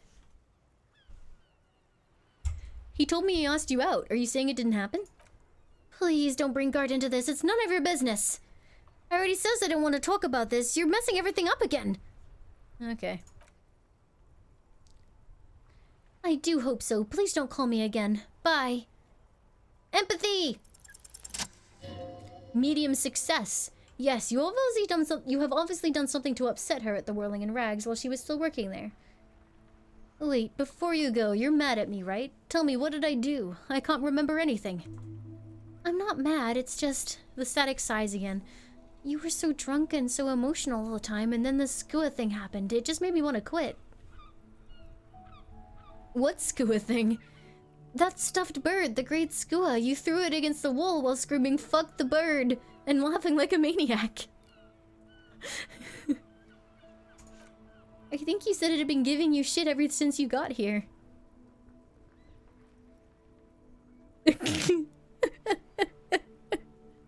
Bitch bird got what was coming to her. Okay, officer. Her voice is withdrawing as if she's moving away from the speaker.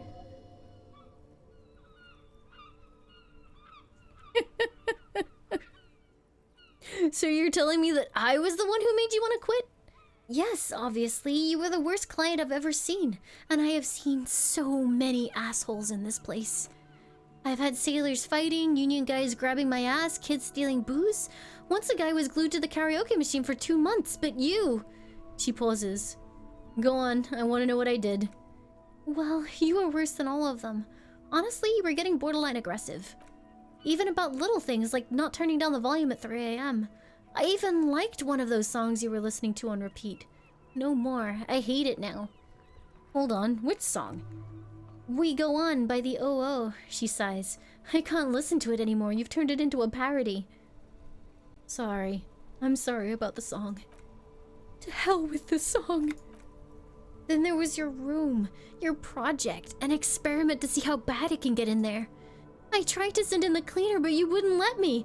Threatened to make me understand. I had no idea what you meant, and I don't want to know. And then you screamed something about how you're a piece of human shit. You're a piece of shit human being, and why does anyone even let you work as a policeman, and that you'd fire yourself, but you can't even do that. I'm sorry. And then I had to deal with your toilet. The one you clogged with police documents causing water damage downstairs in the kitchen. I won't even mention you waving your gun around, harassing customers, threatening to sing karaoke, threatening to kill yourself. Wait, police documents? The ones I had to wrench out of your toilet. What happened to them? Damn it, I don't remember what I did to your damn papers. I don't remember every little thing I do. Resentment gives way to concern in her voice. Especially when there's a hurricane loose. It's your fault for losing them, not mine. Inland Empire's success. Something in you wants to immediately forget about this, as if there was a reason you threw them away. Okay, I get it. I wasn't a very good tenant. No, you really weren't. You were simply the worst. I truly am sorry for everything, Sylvie. God, I knew I shouldn't have even brought it up. Just try not to call me again and let's pretend it never happened. But when I spoke to Gart, it seems like he thought you left because of him. Wait, really? No, that's absolutely not true. I like Gart, I really do. Didn't he cross a line when he asked you out? No, I was actually flattered. I've always liked him. It was just bad timing with the corpse and all that. There's a pause. You can almost see her on the other side, the telephone cord coiled around her index. I didn't know what to say to him later. Then you came and destroyed the place, so I left without explaining. I should have told him, maybe. I can tell him! Okay, but please don't mess it up. Please don't take out your gun or something. What else did I sing besides the OO? I'm looking for a song. Oh, all sorts of things. Some disco, rock too. So much disco and rock. Maybe you can help me identify this one particular song. Which one would that be? One that was really sad. Sad? The one that I think you mean is The Smallest Church in St. Saëns. butchered that right up. Her voice carries a tone of disappointment. Nice. Right, thank you for talking with me. Take care. You hear a sigh of relief on the other end of the radio. Wordless, the call breaks, then the already familiar voice. Cool.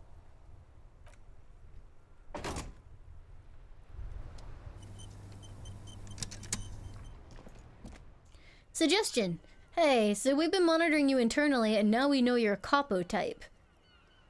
Wait, there are capo types? Yes. Guess what's yours? I'm sorry you had to monitor me.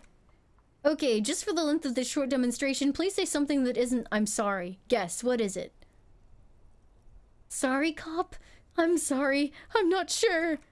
Yes, sorry, cop. The cop who's the sorriest. Let's make it official then, shall we? Empathy, success. Huge lack of enthusiasm going on in here.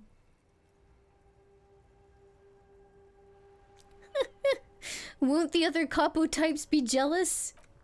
What, jealous of the sorry cop? I think they'll be fine, don't worry.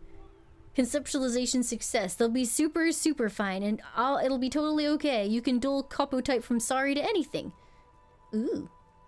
Okay, but what are the other capo types? Oh, you know, Apocalypse, Superstellar, the Advanced Interesting Cop, Liquid Shadow Cop, but you're too sorry to say those things, so here we go. I'm sorry.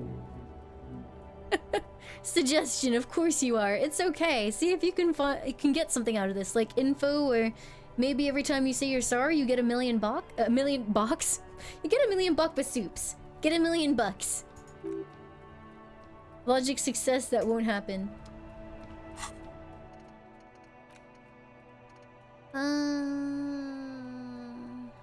You're one sorry piece of shit. A cop penitent, a flagellant cop monk. This is not the right line of work for you. You should be groveling at the feet of a feudal lord, providing lurid evidence against yourself at a Mazovian show trial, or ripping the flesh from your back with a cat of nine tails. Whatever made you this way, you can be damn sure it was your own fault. Do it. Really criticize yourself. Who knows, you might uncover something of importance from your guilt-ridden past.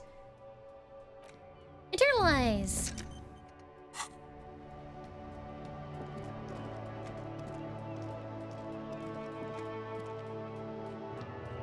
Apologetic cop, go!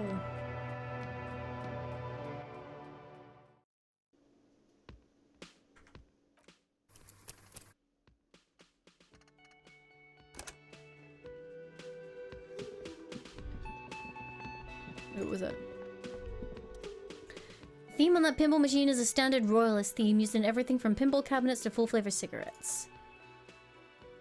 Clinging to a picture book version of the past century. Why am I examining the pinball machine?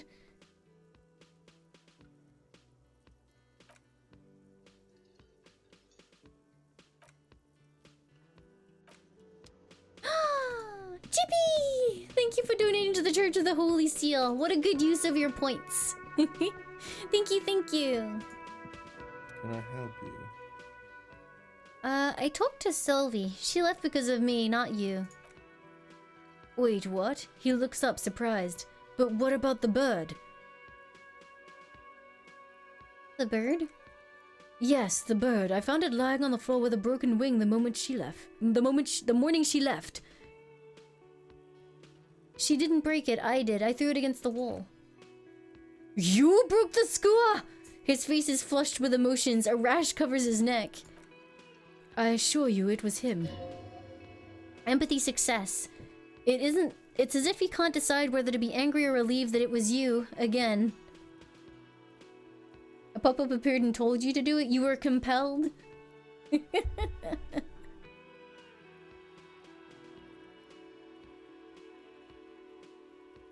like playing this game. Your brain talks to you. Why on earth did you have to break the skua? The skua? Whatever. It's a mystery. I can't believe it. I was so sure it was Sylvie. Even worse, I thought she was trying to send me a message. Symbol of hope and all. Medium success conceptualization. A tender type of hope. Something stirs in you. Perhaps this is why you broke it? Alright, he calms himself. Did she say anything else about me, you know? Did she say anything about me? She said she was flattered and that it was just bad timing. Really? The man doesn't know what to say. He wipes his brow and stares at the counter. I should give her a call then. Thanks, I guess. He gives you a short nod. Was there anything else you wanted, or... Suggestion success. Or can you give him a moment? Somehow you realize this is not going to net you any professional discounts. Already he's reverting back to the defensive.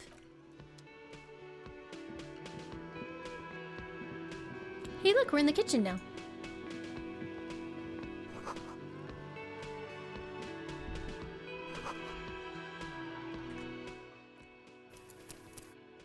Oh, we haven't talked to that guy that much.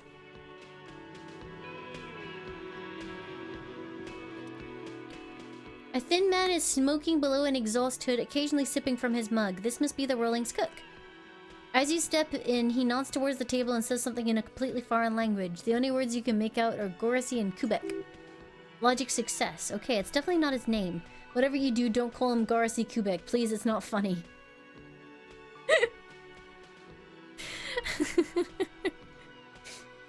Mr. Quebec, I'm here on official police business. The man puts his cup down and replies something, his left hand drawing arcs in the air. You've got some impressive pots there. He smiles and bangs his ladle against each of his pots in turn. It's almost like music, especially with the sounds of assorted dishes boiling and simmering on the stove. I don't think I need anything else. Stay masculine. Blue door. You see a heavy steel door with prominent dimple lock. It's painted blue. You immediately feel drawn to the color. Blue is for mystery.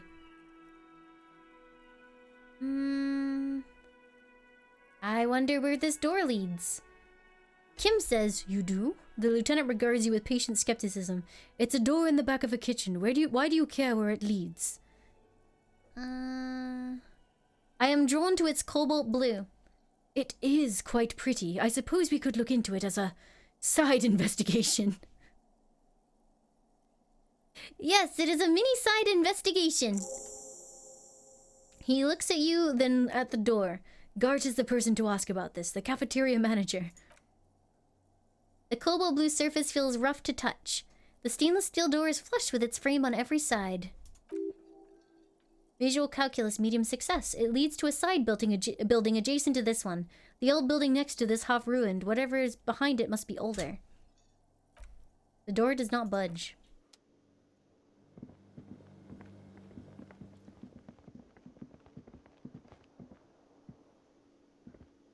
I mean, I'm not really a decent person, but I guess as far as this game goes. Can I Hello? help you? There's something here at the whirling gate I think I need to talk about. He rolls his eyes. What thing? There's a mysterious blue steel door in the back of the kitchen. Oh yes, that door, sure. There's nothing mysterious about it. It's just a door. He shrugs. Do you know what's behind it? Do you have... No, I don't have a key and I don't know how to get there and I don't care either. It's not like I've been wondering about it for 10 years. It's just the warehouse, probably. Or just some boring storage space with a bunch of old junk and dust.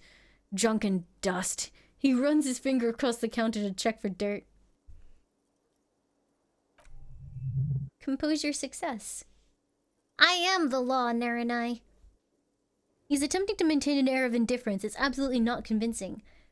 I think you'd like to know what's back there.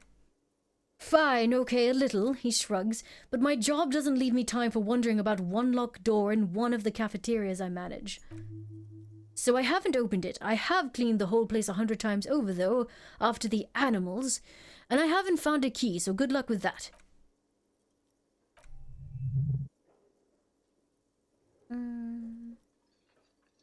By the way, you should come back to this thing-based questionnaire if you see anything interesting in the whirling later.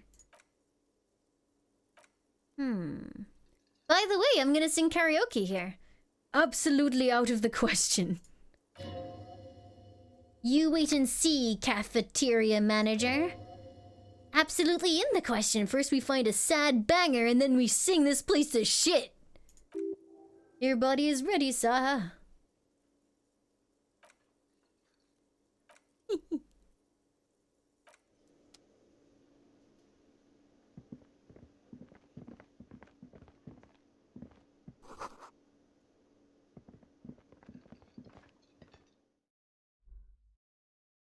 Hi, Satanic Hobo. How are you?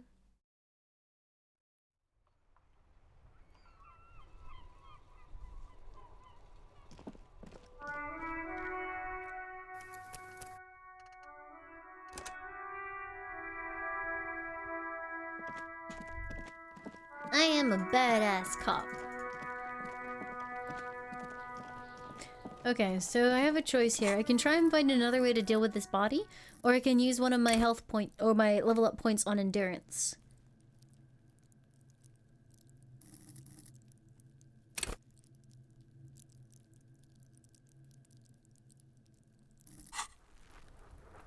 I am sleepy, Satanic Hobo. Ooh, what's this box?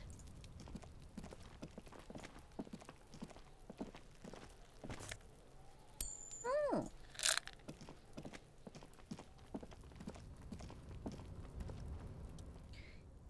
Pile of Eternite, an inconspicuous pile of roofing material.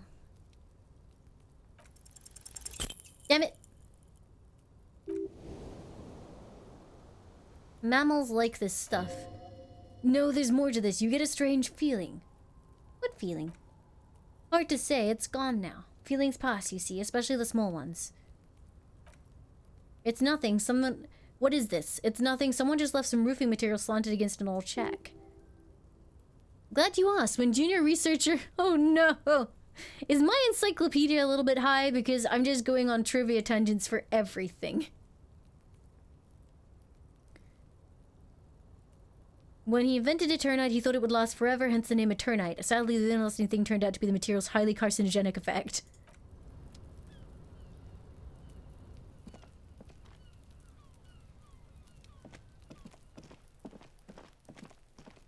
I am very sleepy, Satanic Hobo.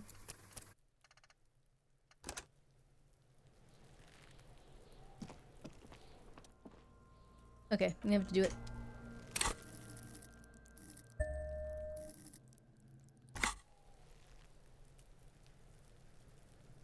Alright, give me that 83%. We've got to do this, right? Hey! As you breathe in, the odor comes over you. It is a spell of the mind telling you to run and your stomach to wring itself empty. With your hands at your sides and your eyes squinting, you stand in it. Do they always do that? They do after 7 days, yes. We're deep in composition here. Step closer. The man before you is naked, but for a pair of underpants and enameled boots. His skin is greenish, marbled with decaying veins and blotched by lividity. A fading web of tattoos covers his chest and shoulders. The cargo belt used to fasten him to the branch above appears industrial in strength. Inspect the boots. The material appears to be ceramic. Its clean white stands in stark contrast to the decaying flesh above the knee. The man wore thick polymer socks, probably for padding. A fine array of interlocking plates covers them. Inland Empire success. Delicate and fragile, they feel alien to the world around you, out of place somehow. Wow, look at those ayayas! Logic success. These are clearly not boots, they're armor, possibly part of a larger set. These aren't just boots, are they? This is the armor he was stripped of. Indeed. With his notebook under his arm, the lieutenant crouches to inspect the soles. Technically speaking, these are sabatons, not boots. Challenging success. Oh! The lieutenant uses a Mnemotech A6. That's not just any notebook, it's a classic. Forget about the notebook, tell me about the armor. It's clearly some manner of super armor, or future armor? Super future armor? I'm useless. What kind of armor is this exactly? Hi, the Coman. Ceramic plate, zirconium dioxide most likely. This is where the make would be. Where? Under the heel. Fairweather, he turns the boot slightly. Fairweather model T500/VE. I'm guessing that's the vitreous enamel. This is advanced stuff. Where's the rest of it? Scavenged by locals? He nods. Piece by piece. It's been out here for 7 days. It would be odd if they didn't. We should keep a lookout for these pieces. The armor could yield information. He nods towards Kuno. No! Maybe he'll know something. Hi, Q! Welcome back. Maybe he was just wearing these boots and not the rest, and there is no rest of the armor? No, he must have worn something precious underneath his clothes. They removed all of his clothes to get to it. They did not just strip him for putrid rags. What if they told him to strip before they hung him, to demean him? They usually hang them completely naked for that. La puta madre, the Mazda, the besmirtais, and the like. This one still has his underpants. Fucking talk about underpants! Rhetoric success. Clearly Kuno would like to interject something here, but there's not enough for him to hold on to. The material looks out of place here. It is expensive. The lieutenant draws a line in the condensation on the ceramic with his index finger. We've requested similar material for our tactical units for years now. The constabularies deemed it too costly. In that time, we've lost 6 men to semi-automatics. How much are we talking about? For a full set, about 4 years of wages. Wait, my yearly pay is 5,500 real?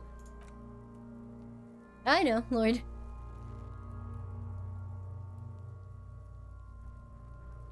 Yeah, there's a lot of bad words in this game.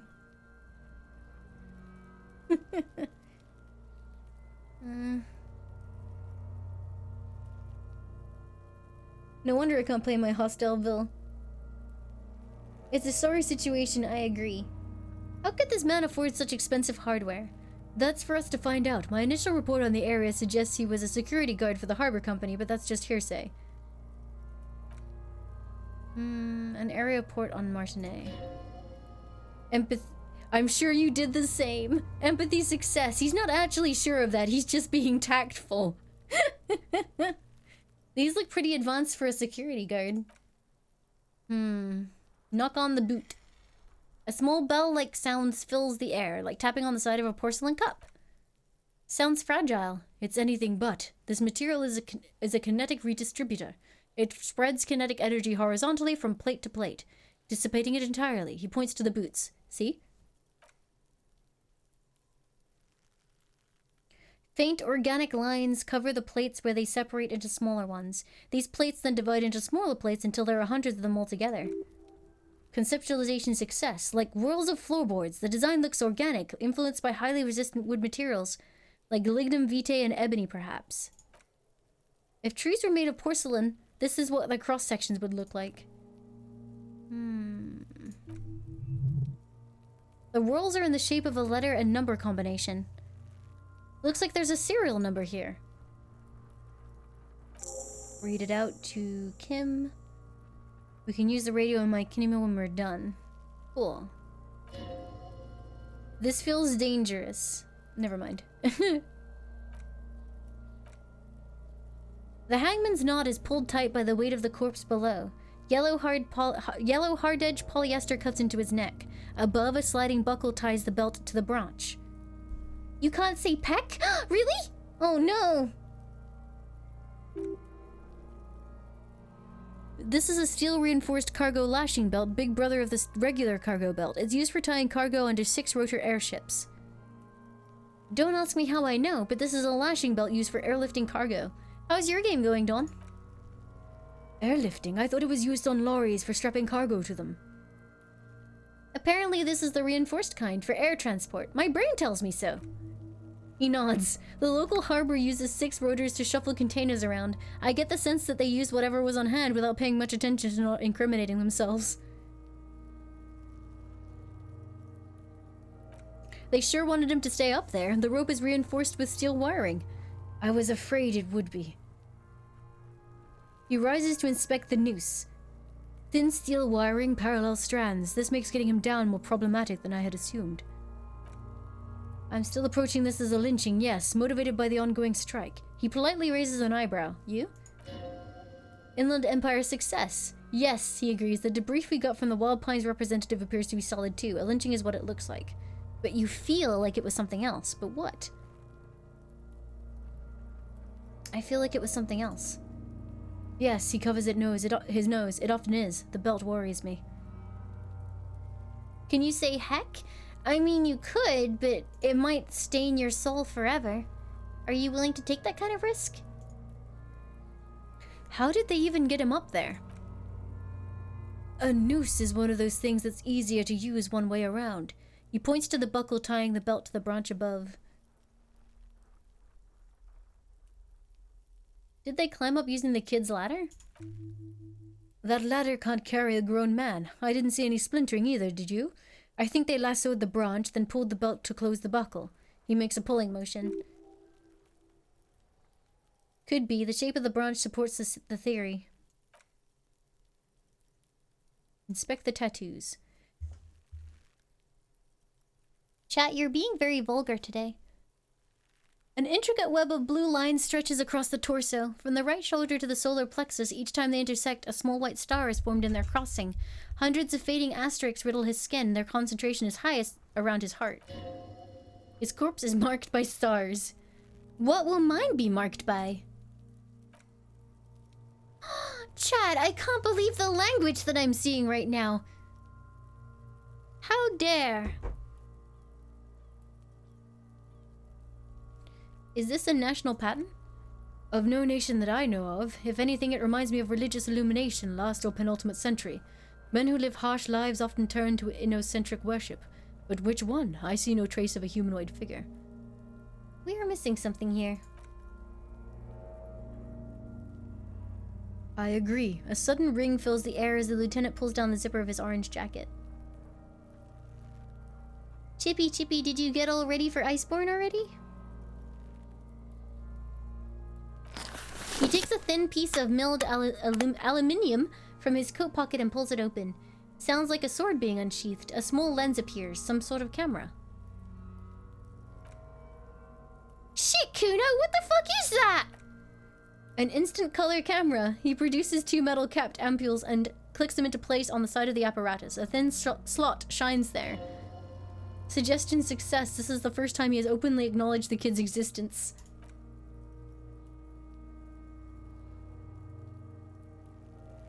There's no... Sorry, did you want me to say aluminum? I'm sorry, but that's incorrect. The way to say it is aluminium. Apologies. I hear the stats aren't very good, Tezuto.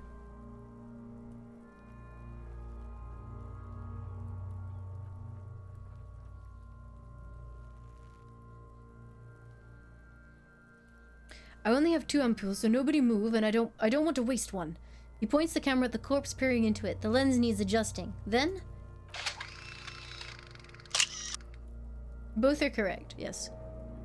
A sound, a shrill flash, followed by the breaking of a small ampule of glass. You see streams of color pour onto the thick, glossy piece of paper rolling out.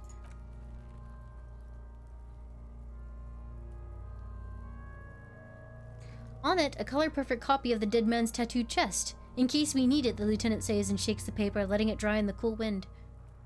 Cool machine! Yes. He slides the camera closed and tucks it away into his belt. It is pretty cool, isn't it? What do we need this photo for? It contains insight into this victim's person. By his build, I'd say this was a man of physical violence. The story he wanted his body to tell was important to him. It is his letter. Someone should decipher it. We'll need to show it around. Can I have it? I should look at it later without the corpse smell. Sure, just don't lose it. He hands you a piece of rolled up photo paper. It is no larger than a pack of cigarettes. Look him in the eye. His eyes are milky white and blind to the world, protruding comically from their sockets.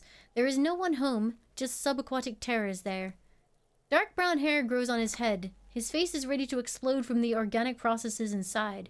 The death's head grin has passed. What remains is an unrecognizable mess. Underneath the curdled meat, there is an expression, not carried on his features but below, inside. An expression of pleasure. This man was experiencing joy at the moment of his death. Tell me, who are you, dead man? I'm gone, says the hanged man. Where have you gone? Into the wild pale yonder. In the where is that? In the past, way out in the west. I can see you're gone, but who are you? I'm a joke. Look at me. There's nothing funny about you. There is nothing funny about jokes either. Who were you when you were alive? A killer. A motherfucker and a killer. I have another question for you. Go ahead, Kobo. What is happening? What do you mean? I'm talking to you. It's the power of your... Black frothy liquid starts bubbling on his lips. Imagination! Horrific necktie. Yeah, man, don't be crazy. Inanimate objects and dead people can't really talk to you. Your wild imagination is doing this, so ask more of those questions you love so much. Kai Sakurai, thank you for the resub! Thank you for the 14 months of support and welcome back. Thank you, thank you. He loves those. Why do I love questions so much? Because you're a copperoonie. Look at all of them go. Do you want more questions? Gave me a comical amount of questions. Is my name Rooney? Fuck no, you're not a Rooney. Rooney is obviously not who I am. Between you and me, your name is probably Harry. Could I really be Harry? You can be anything you want to be, Brother Capo. Why do I feel like I have forgotten something terrible? Because you have. Oh, good. Who killed you? Love did me in, Brother Capo. It was love all along. Can you ask me a question?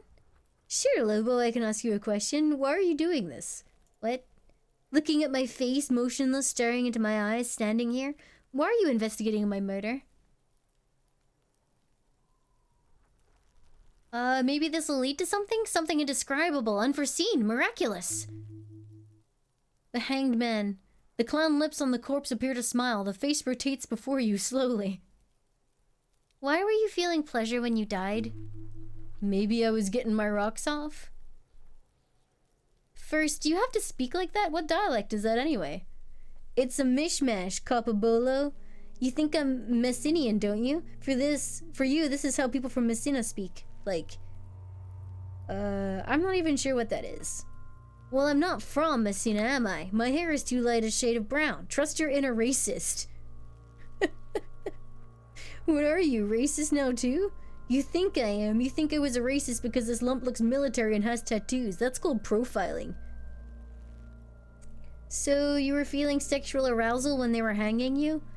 Do I look like an erotic auto-asphyxiation type to you? Yes! Captain Capadromo, I fear we are drifting away, fixating on sexuality again. Let's go with a simpler question.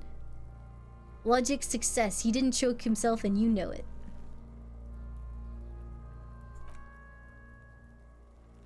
I hate you. You stink and you're boring. The Hanged Man. Do I remind you of someone?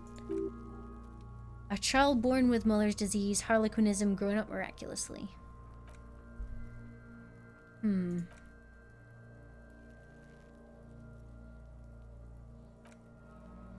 As you narrow your eyes, the monster before you blurs into a violent mess of green and pink. This is the trick. You've done it before. Pink is where the blood settled in the first hours post-mortem. You can use it to see if the corpse has been tampered with. Does his position at the time of death match the discoloration? Only the lower extremities are pink with a dash of blue. His fatted hands, thighs, and his neck's just above the noose. The rest of the corpse appears dark green in the cold spring air.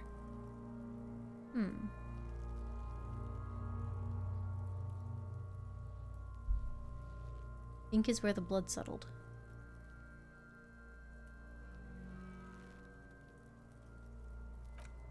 His face and hands are pink, thighs too.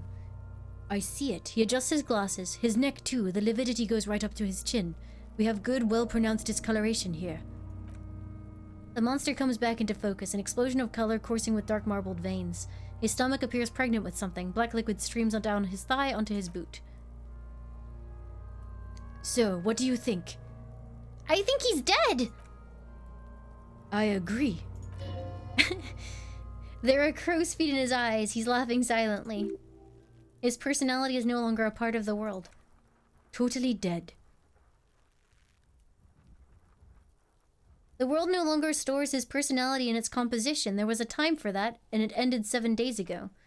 He nods in agreement with this advanced piece of conceptualization. Having mulled it over, the lieutenant says, "That sounds about right, yes." I think he was upright after death. His hands, feet, and neck are discolored. Agreed. He points to the belt, especially on the neck. The belt acted like a tourniquet, keeping that blood in his head. The hypostasis supports a hanging. Could it be he was moved after death? There's always a chance. We should check for ligament marks on his neck to see if they're in tune with the belt. We'll have to get him down first.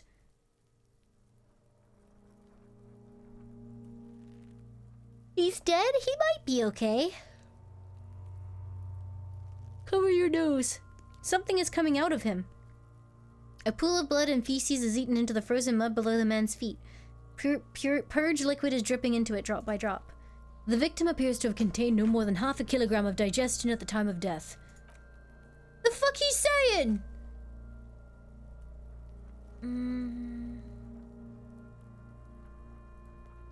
Maybe he went to the toilet sometime before death? Maybe he doesn't really want to dwell on it too long. Sorry, maybe he doesn't really want to dwell on it for too long. He's beaten up. See the bruises? I do. Most of them are post-mortem. Maybe even all of them. The delinquents have made our jobs harder with their little sport. Stop talking in riddles! Oh, what was that? Oh, am I making progress on my self-critique? Uh-oh. Oh wait, no, this is the lonesome long way home. Uh-oh.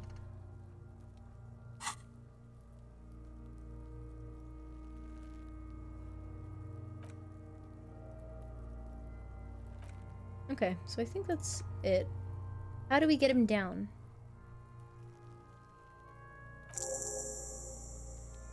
The steel-reinforced belt presents a unique challenge. I brought chain cutters, but I don't see a good angle of approach to the belt. He doesn't actually think the challenge is unique. He thinks it's frustrating, annoying, and harder than he thought. The cadaver is a good 1.2 meters up. Neither one of us can reach the belt without assistance, and even if we do, there's the question of cutting the airship strength material.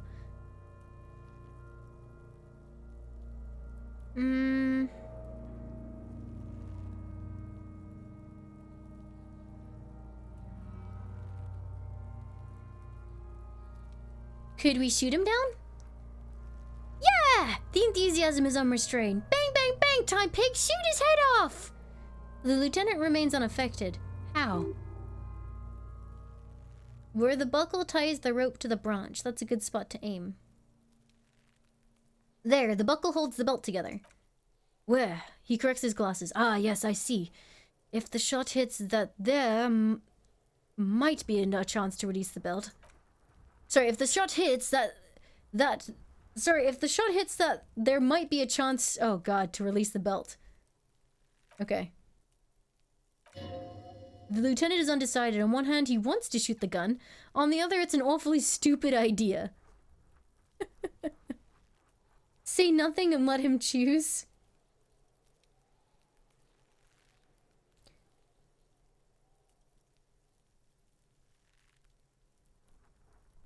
What's the worst thing that could happen? I'll blow his head off. Take it! Take the shot! Silence. With his elbows sharp, the lieutenant unzips his jacket and produces a lightweight firearm. He drops a paper cartridge in the barrel, separates the scouring stick, and gives the cartridge 5 tucks.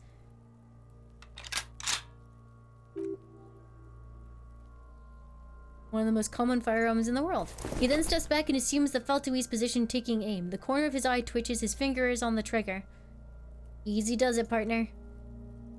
He's gonna fucking miss!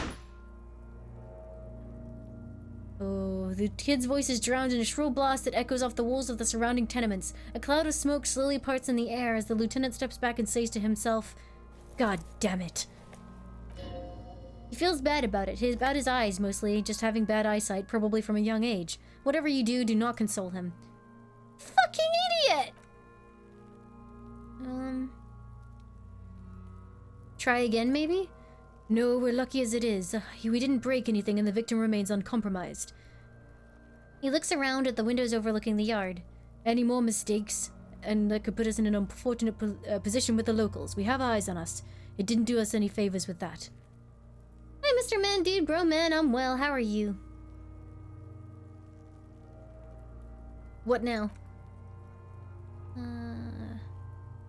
Can I have the gun? I should try.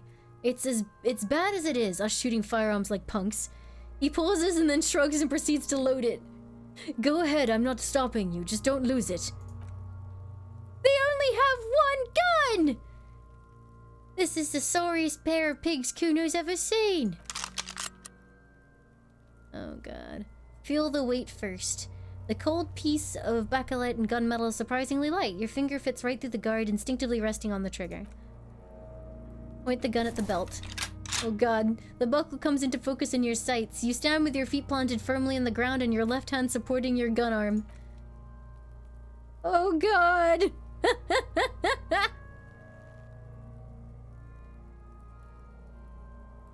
Close your left eye first. Your field of view narrows. The branch slowly moves, becoming entirely two-dimensional. The metal buckle glimmers, catching the noon light as the corpse slowly rotates. The slow movement of the branch in the wind and your shoulders directing the gun sync up, dancing hypnotically. As you wait, your breathing slows down. Some mosquito-like organism buzzes in your peripheral. 42. Oh, do we try it? I'm not pointing the gun at the kid. Do it! No!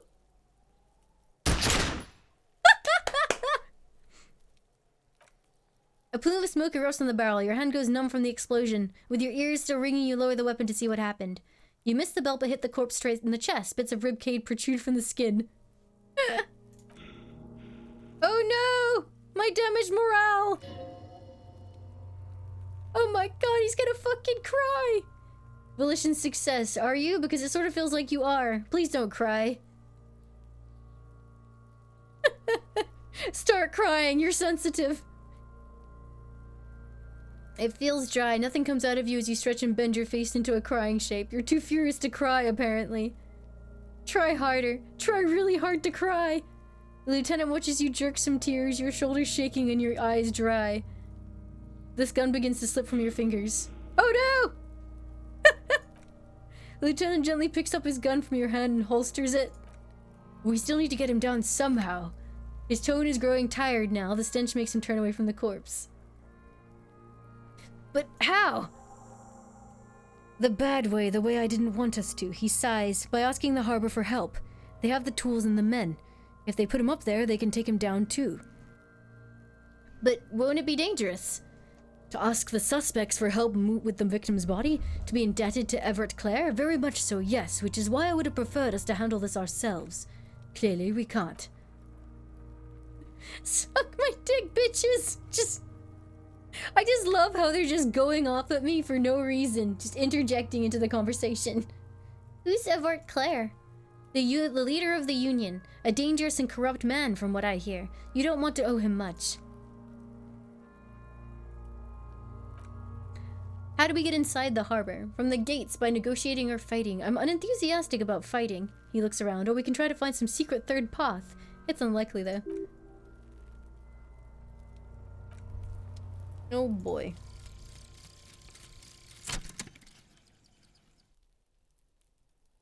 We've completed Lonesome Long Way Home. Here we go. Home awaits. Walk past Station 41 and through the market. Past the Boogie Street spearhead to the other end of the lake, the Frozen Eye in the center of the district. Then past the video rental store on the corner. There, at the end of the street lined with pine trees, a small house no larger than a matchbox. 11 Voyager Road. You no longer live there. Those times are gone and so are those people. Why did you come here? Why are you still here? And where's the dealer? You have to get back to work. That's all you have now.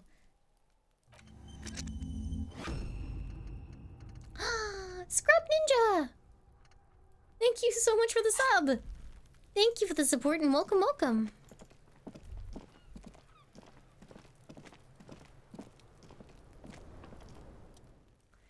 Trash container is locked. The sliding lid has a padlock that says Whirling in Rags. There's something in here, not necessarily connected to the case, but still. The body is downwind from here. Maybe prefer the smell of garbage to the smell of death? Lieutenant, what do you think could be in here? Trash? Food waste from the cafeteria? They lock these containers to keep the derelicts from flocking in. There could be evidence, too. Yes, I feel like there's something in here. What do you mean, feel? It's just a hunch. Maybe someone threw something in there? Mm-hmm. He leans in to inspect the lock. How do we get the lock open? We could try using a pry bar, the one you took from my motor carriage. Or, Lieutenant? We could ask for a key from the manager of the Whirling in Rags. He probably has one.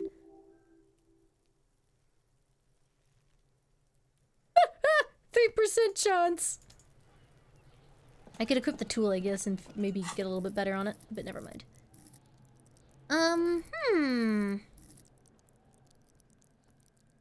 Wait, when did my electrochemistry... Oh, item bonus.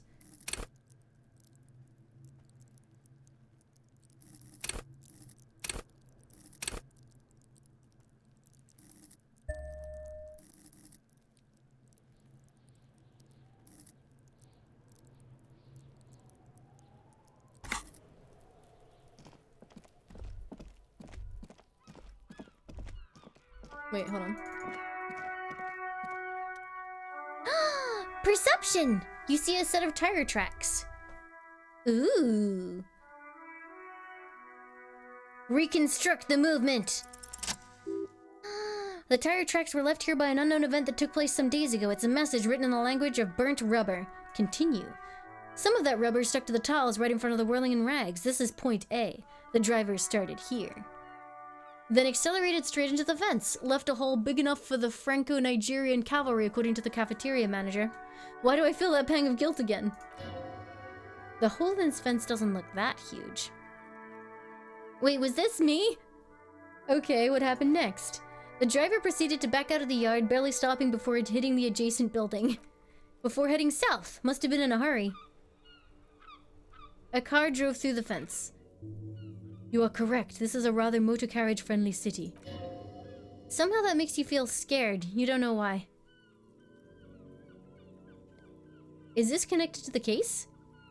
I'm not sure. There were plenty of traffic accidents waiting to happen in Martinez. With the jam right here on the roundabout, I would keep them separate. You could follow the track south. There seems to be a canal there.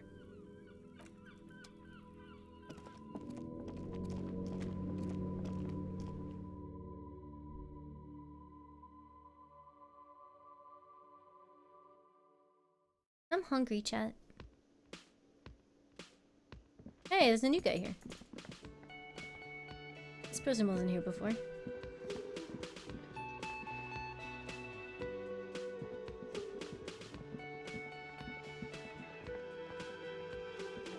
Can I help you? I don't think there's anything to eat. I don't think there's even bread. I'm gonna die.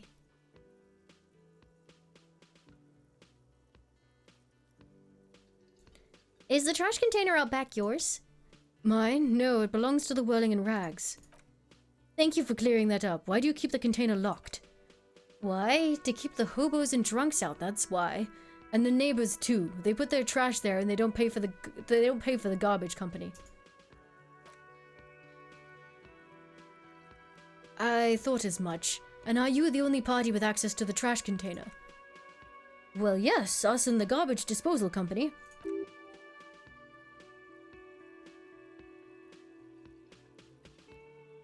I wonder what this feeling is. Doesn't it seem callous to you, guarding even your leftovers from the poor? Callous? What are you, Krasmazov? Almost all establishments in Revachol keep their trash locked. The Whirling in Rags is not special in that regard. Was an economist and historical materialist. He was leading figure on the grand side of the Centennial Revolution, where he headed the 9-day government. Father of scientific communism.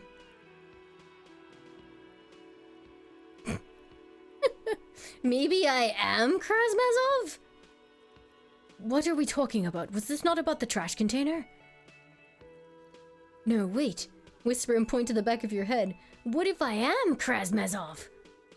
We should return to the case of your mistaken identity at a later time, officer. This was about the trash container. We need those keys. Pizza at 11 p.m. on a Sunday? That seems ill-advised. But so delicious.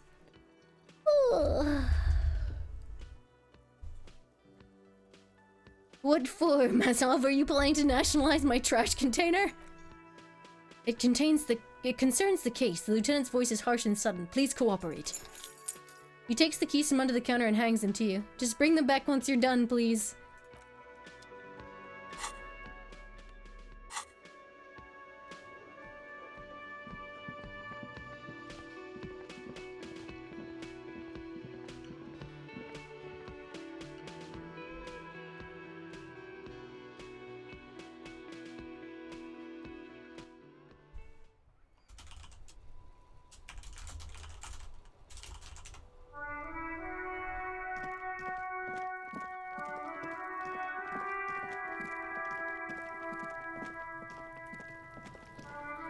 What do you think, Jet? Communism or capitalism? Should we open the container and leave it free for all?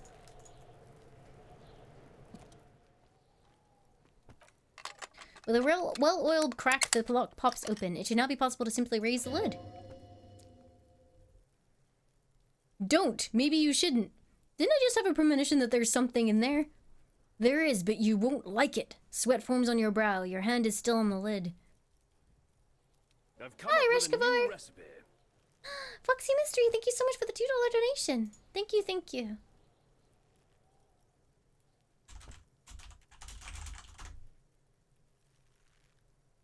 Open the lid! The smell of rotten food rises to greet you. You see soggy cartons, dirty rags, and organic waste. We're just in time. The lieutenant peers in. This hasn't been emptied for over a week.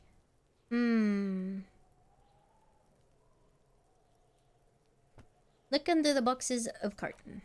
You see milk and an egg rest with one broken egg in it, some pasta wrapper. Picking up the soggy packages somehow feels familiar. A box falls into your hands. Batiste Soleil cereal. These are plastic pasta packages below. There are plastic pasta packages below, and turbo noodles, nothing of note. Among the threadbare kitchen towels, something catches your eye. A pair of denim trousers? As the legs of the slime-colored jeans begin to unspool from the garbage, a rank corpse smell fills the air. The victim's clothes. The lieutenant smells them. Cadaverine odor is faint. If these belong to the deceased, they were removed when he was still in the early stages of decay. The lieutenant produces the black plastic bag marked evidence from his pocket. Drop them in here, officer. Kim quickly searches the jeans. Guitar mark blue jeans, pockets empty or emptied. He wore them with a belt too, a wide belt. The loops appear stretched, but... He looks into the container. The belt is missing. That's it. Sorry, that's it. Do you see anything else in there? I have another bag here. Something slimy catches your eye. Reach for it or nope. I'm reaching. A drab long-sleeve shirt, olive-colored, appears from the food waste, dripping with pus. Bag the shirt. This is a military-type overgarment. No label or serial number. This kind of rib-knit shirt that's worn over light armor to conceal it in an urban scenario. He nods to himself. Anything more? The rest of the rags are just kitchen variety waste. A yellow old mug catches your eye, but other than that... Alright, we should go to guard again and ask if he knows who put the clothes in the trash. It could be as simple as someone from the hostel cleaning the yard, or... That one, he nods towards the red-headed boy behind him. I'd advise against confronting that force. Okay. It's just organic waste, cold and slimy on your hands. Apple and potato peels, mostly unidentified sludge, and the occasional chicken bone thrown in for good measure, but hey. It's nothing more to see here. What's this? A blue piece of plastic sticks out from the apple peels. It's shiny! Looks like the corner of something. Something larger. A clipboard! A blue plastic clipboard with moist papers hanging from it. They look badly damaged, but you can still make out forms and notes written in a man's handwriting. Officer, is that your paperwork? No, it can't be. Yes, it is. Look, he points to it. The plastic has the RCM street grid on it. You've even got an autopsy form. A miserable-looking slip of paper sticks to the board. If you don't mind me asking, how could you have let your paperwork end up in the trash?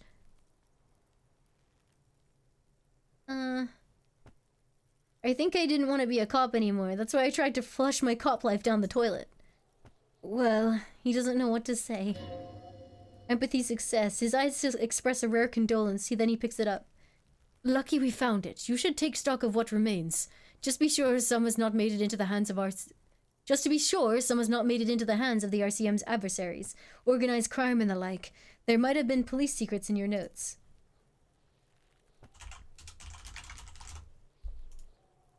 Okay, I'll do that. It would also not hurt to start taking notes on the case. He peers into the trash where soggy cartons and rags stink uninvitingly. Now tell me what your eagle eyes see, or are we finished? The mug! Take the mug! You pick out a broken mug with an oddly racist depiction of the yellow man frolicking in saffron. An antique? Jesus.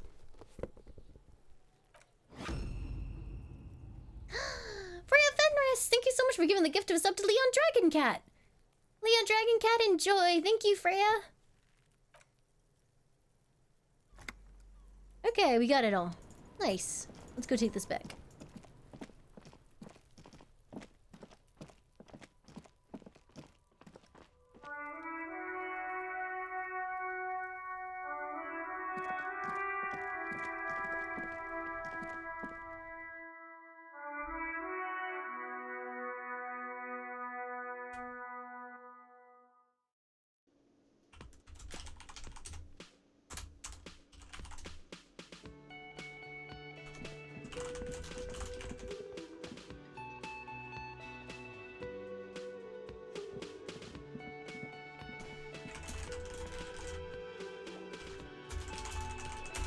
Hold on, chat.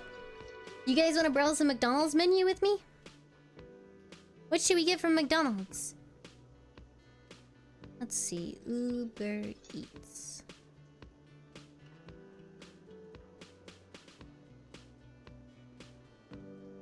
Alright, so let's have a look.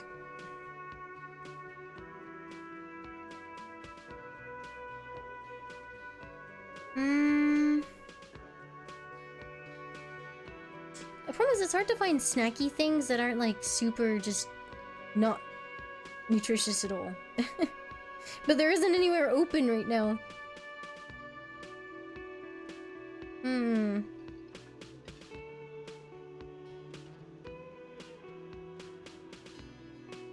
Their veggie menu sucks.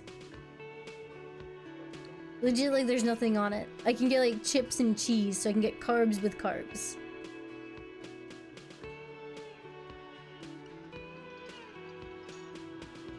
How disappointing are their salads? Oh, they do Millionaire's Donuts! They do berry muffins!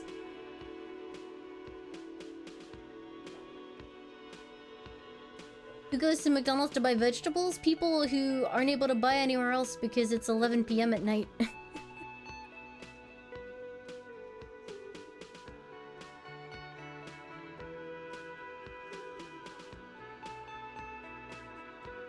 Their salads are very disappointing. Okay, good to know. Maybe like a vegetable deluxe, but I'll only have part of it because I'm not that hungry.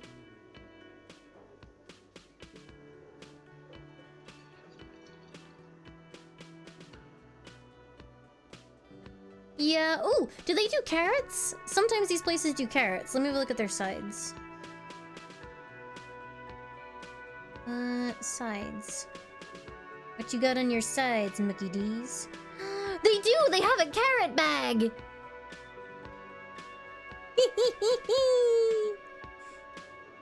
How tasty do you think those carrots actually are? They look like they're not even carrots anymore. They just look like sad blobs. They look like Cheetos.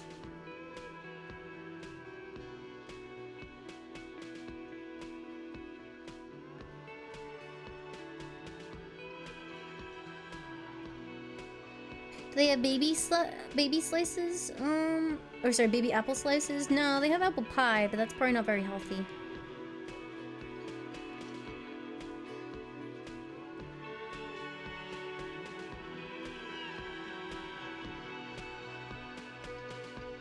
I bet you... I bet you their salads are super bad. Let's have a look. McDonald's side salad calories. Apparently it's not, if you don't put dressing in it. Okay.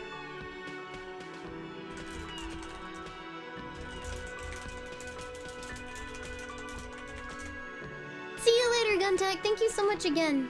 Have a wonderful evening.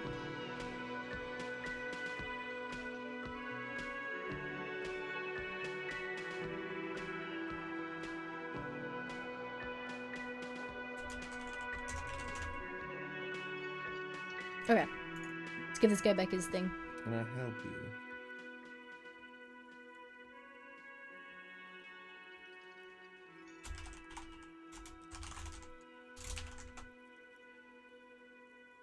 Yeah, it's when they drown it in dressing that it's a problem, but I think when you buy it for takeout, they don't put the dressing on it. Because in the delivery time it would get soggy. Here's your trash container key. I found the victim's clothes. How strange. I certainly didn't put them there. Could someone on your staff have put them there? Sylvie had the keys before I got here, and I can vouch for her. I can vouch for all of my staff. None of us would tamper with a crime scene. Who else has the keys to the trash container? The trash collection service? Yes, municipal. I don't see why they would put anything in the trash, though. Ah, the elusive CS Municipal. I doubt we'll be able to track down who was sent here last and when. This will have to be one of those little threads that solves itself down the road. Maybe you don't remember putting them there. Maybe you were sleepwalking or something. Yeah, that's true. That's more me. Bye.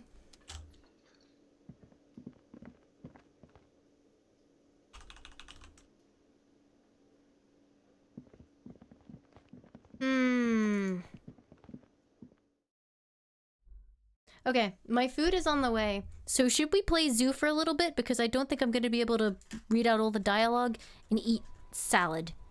That seems like it would get kind of annoying. Should we finish off with Zoo?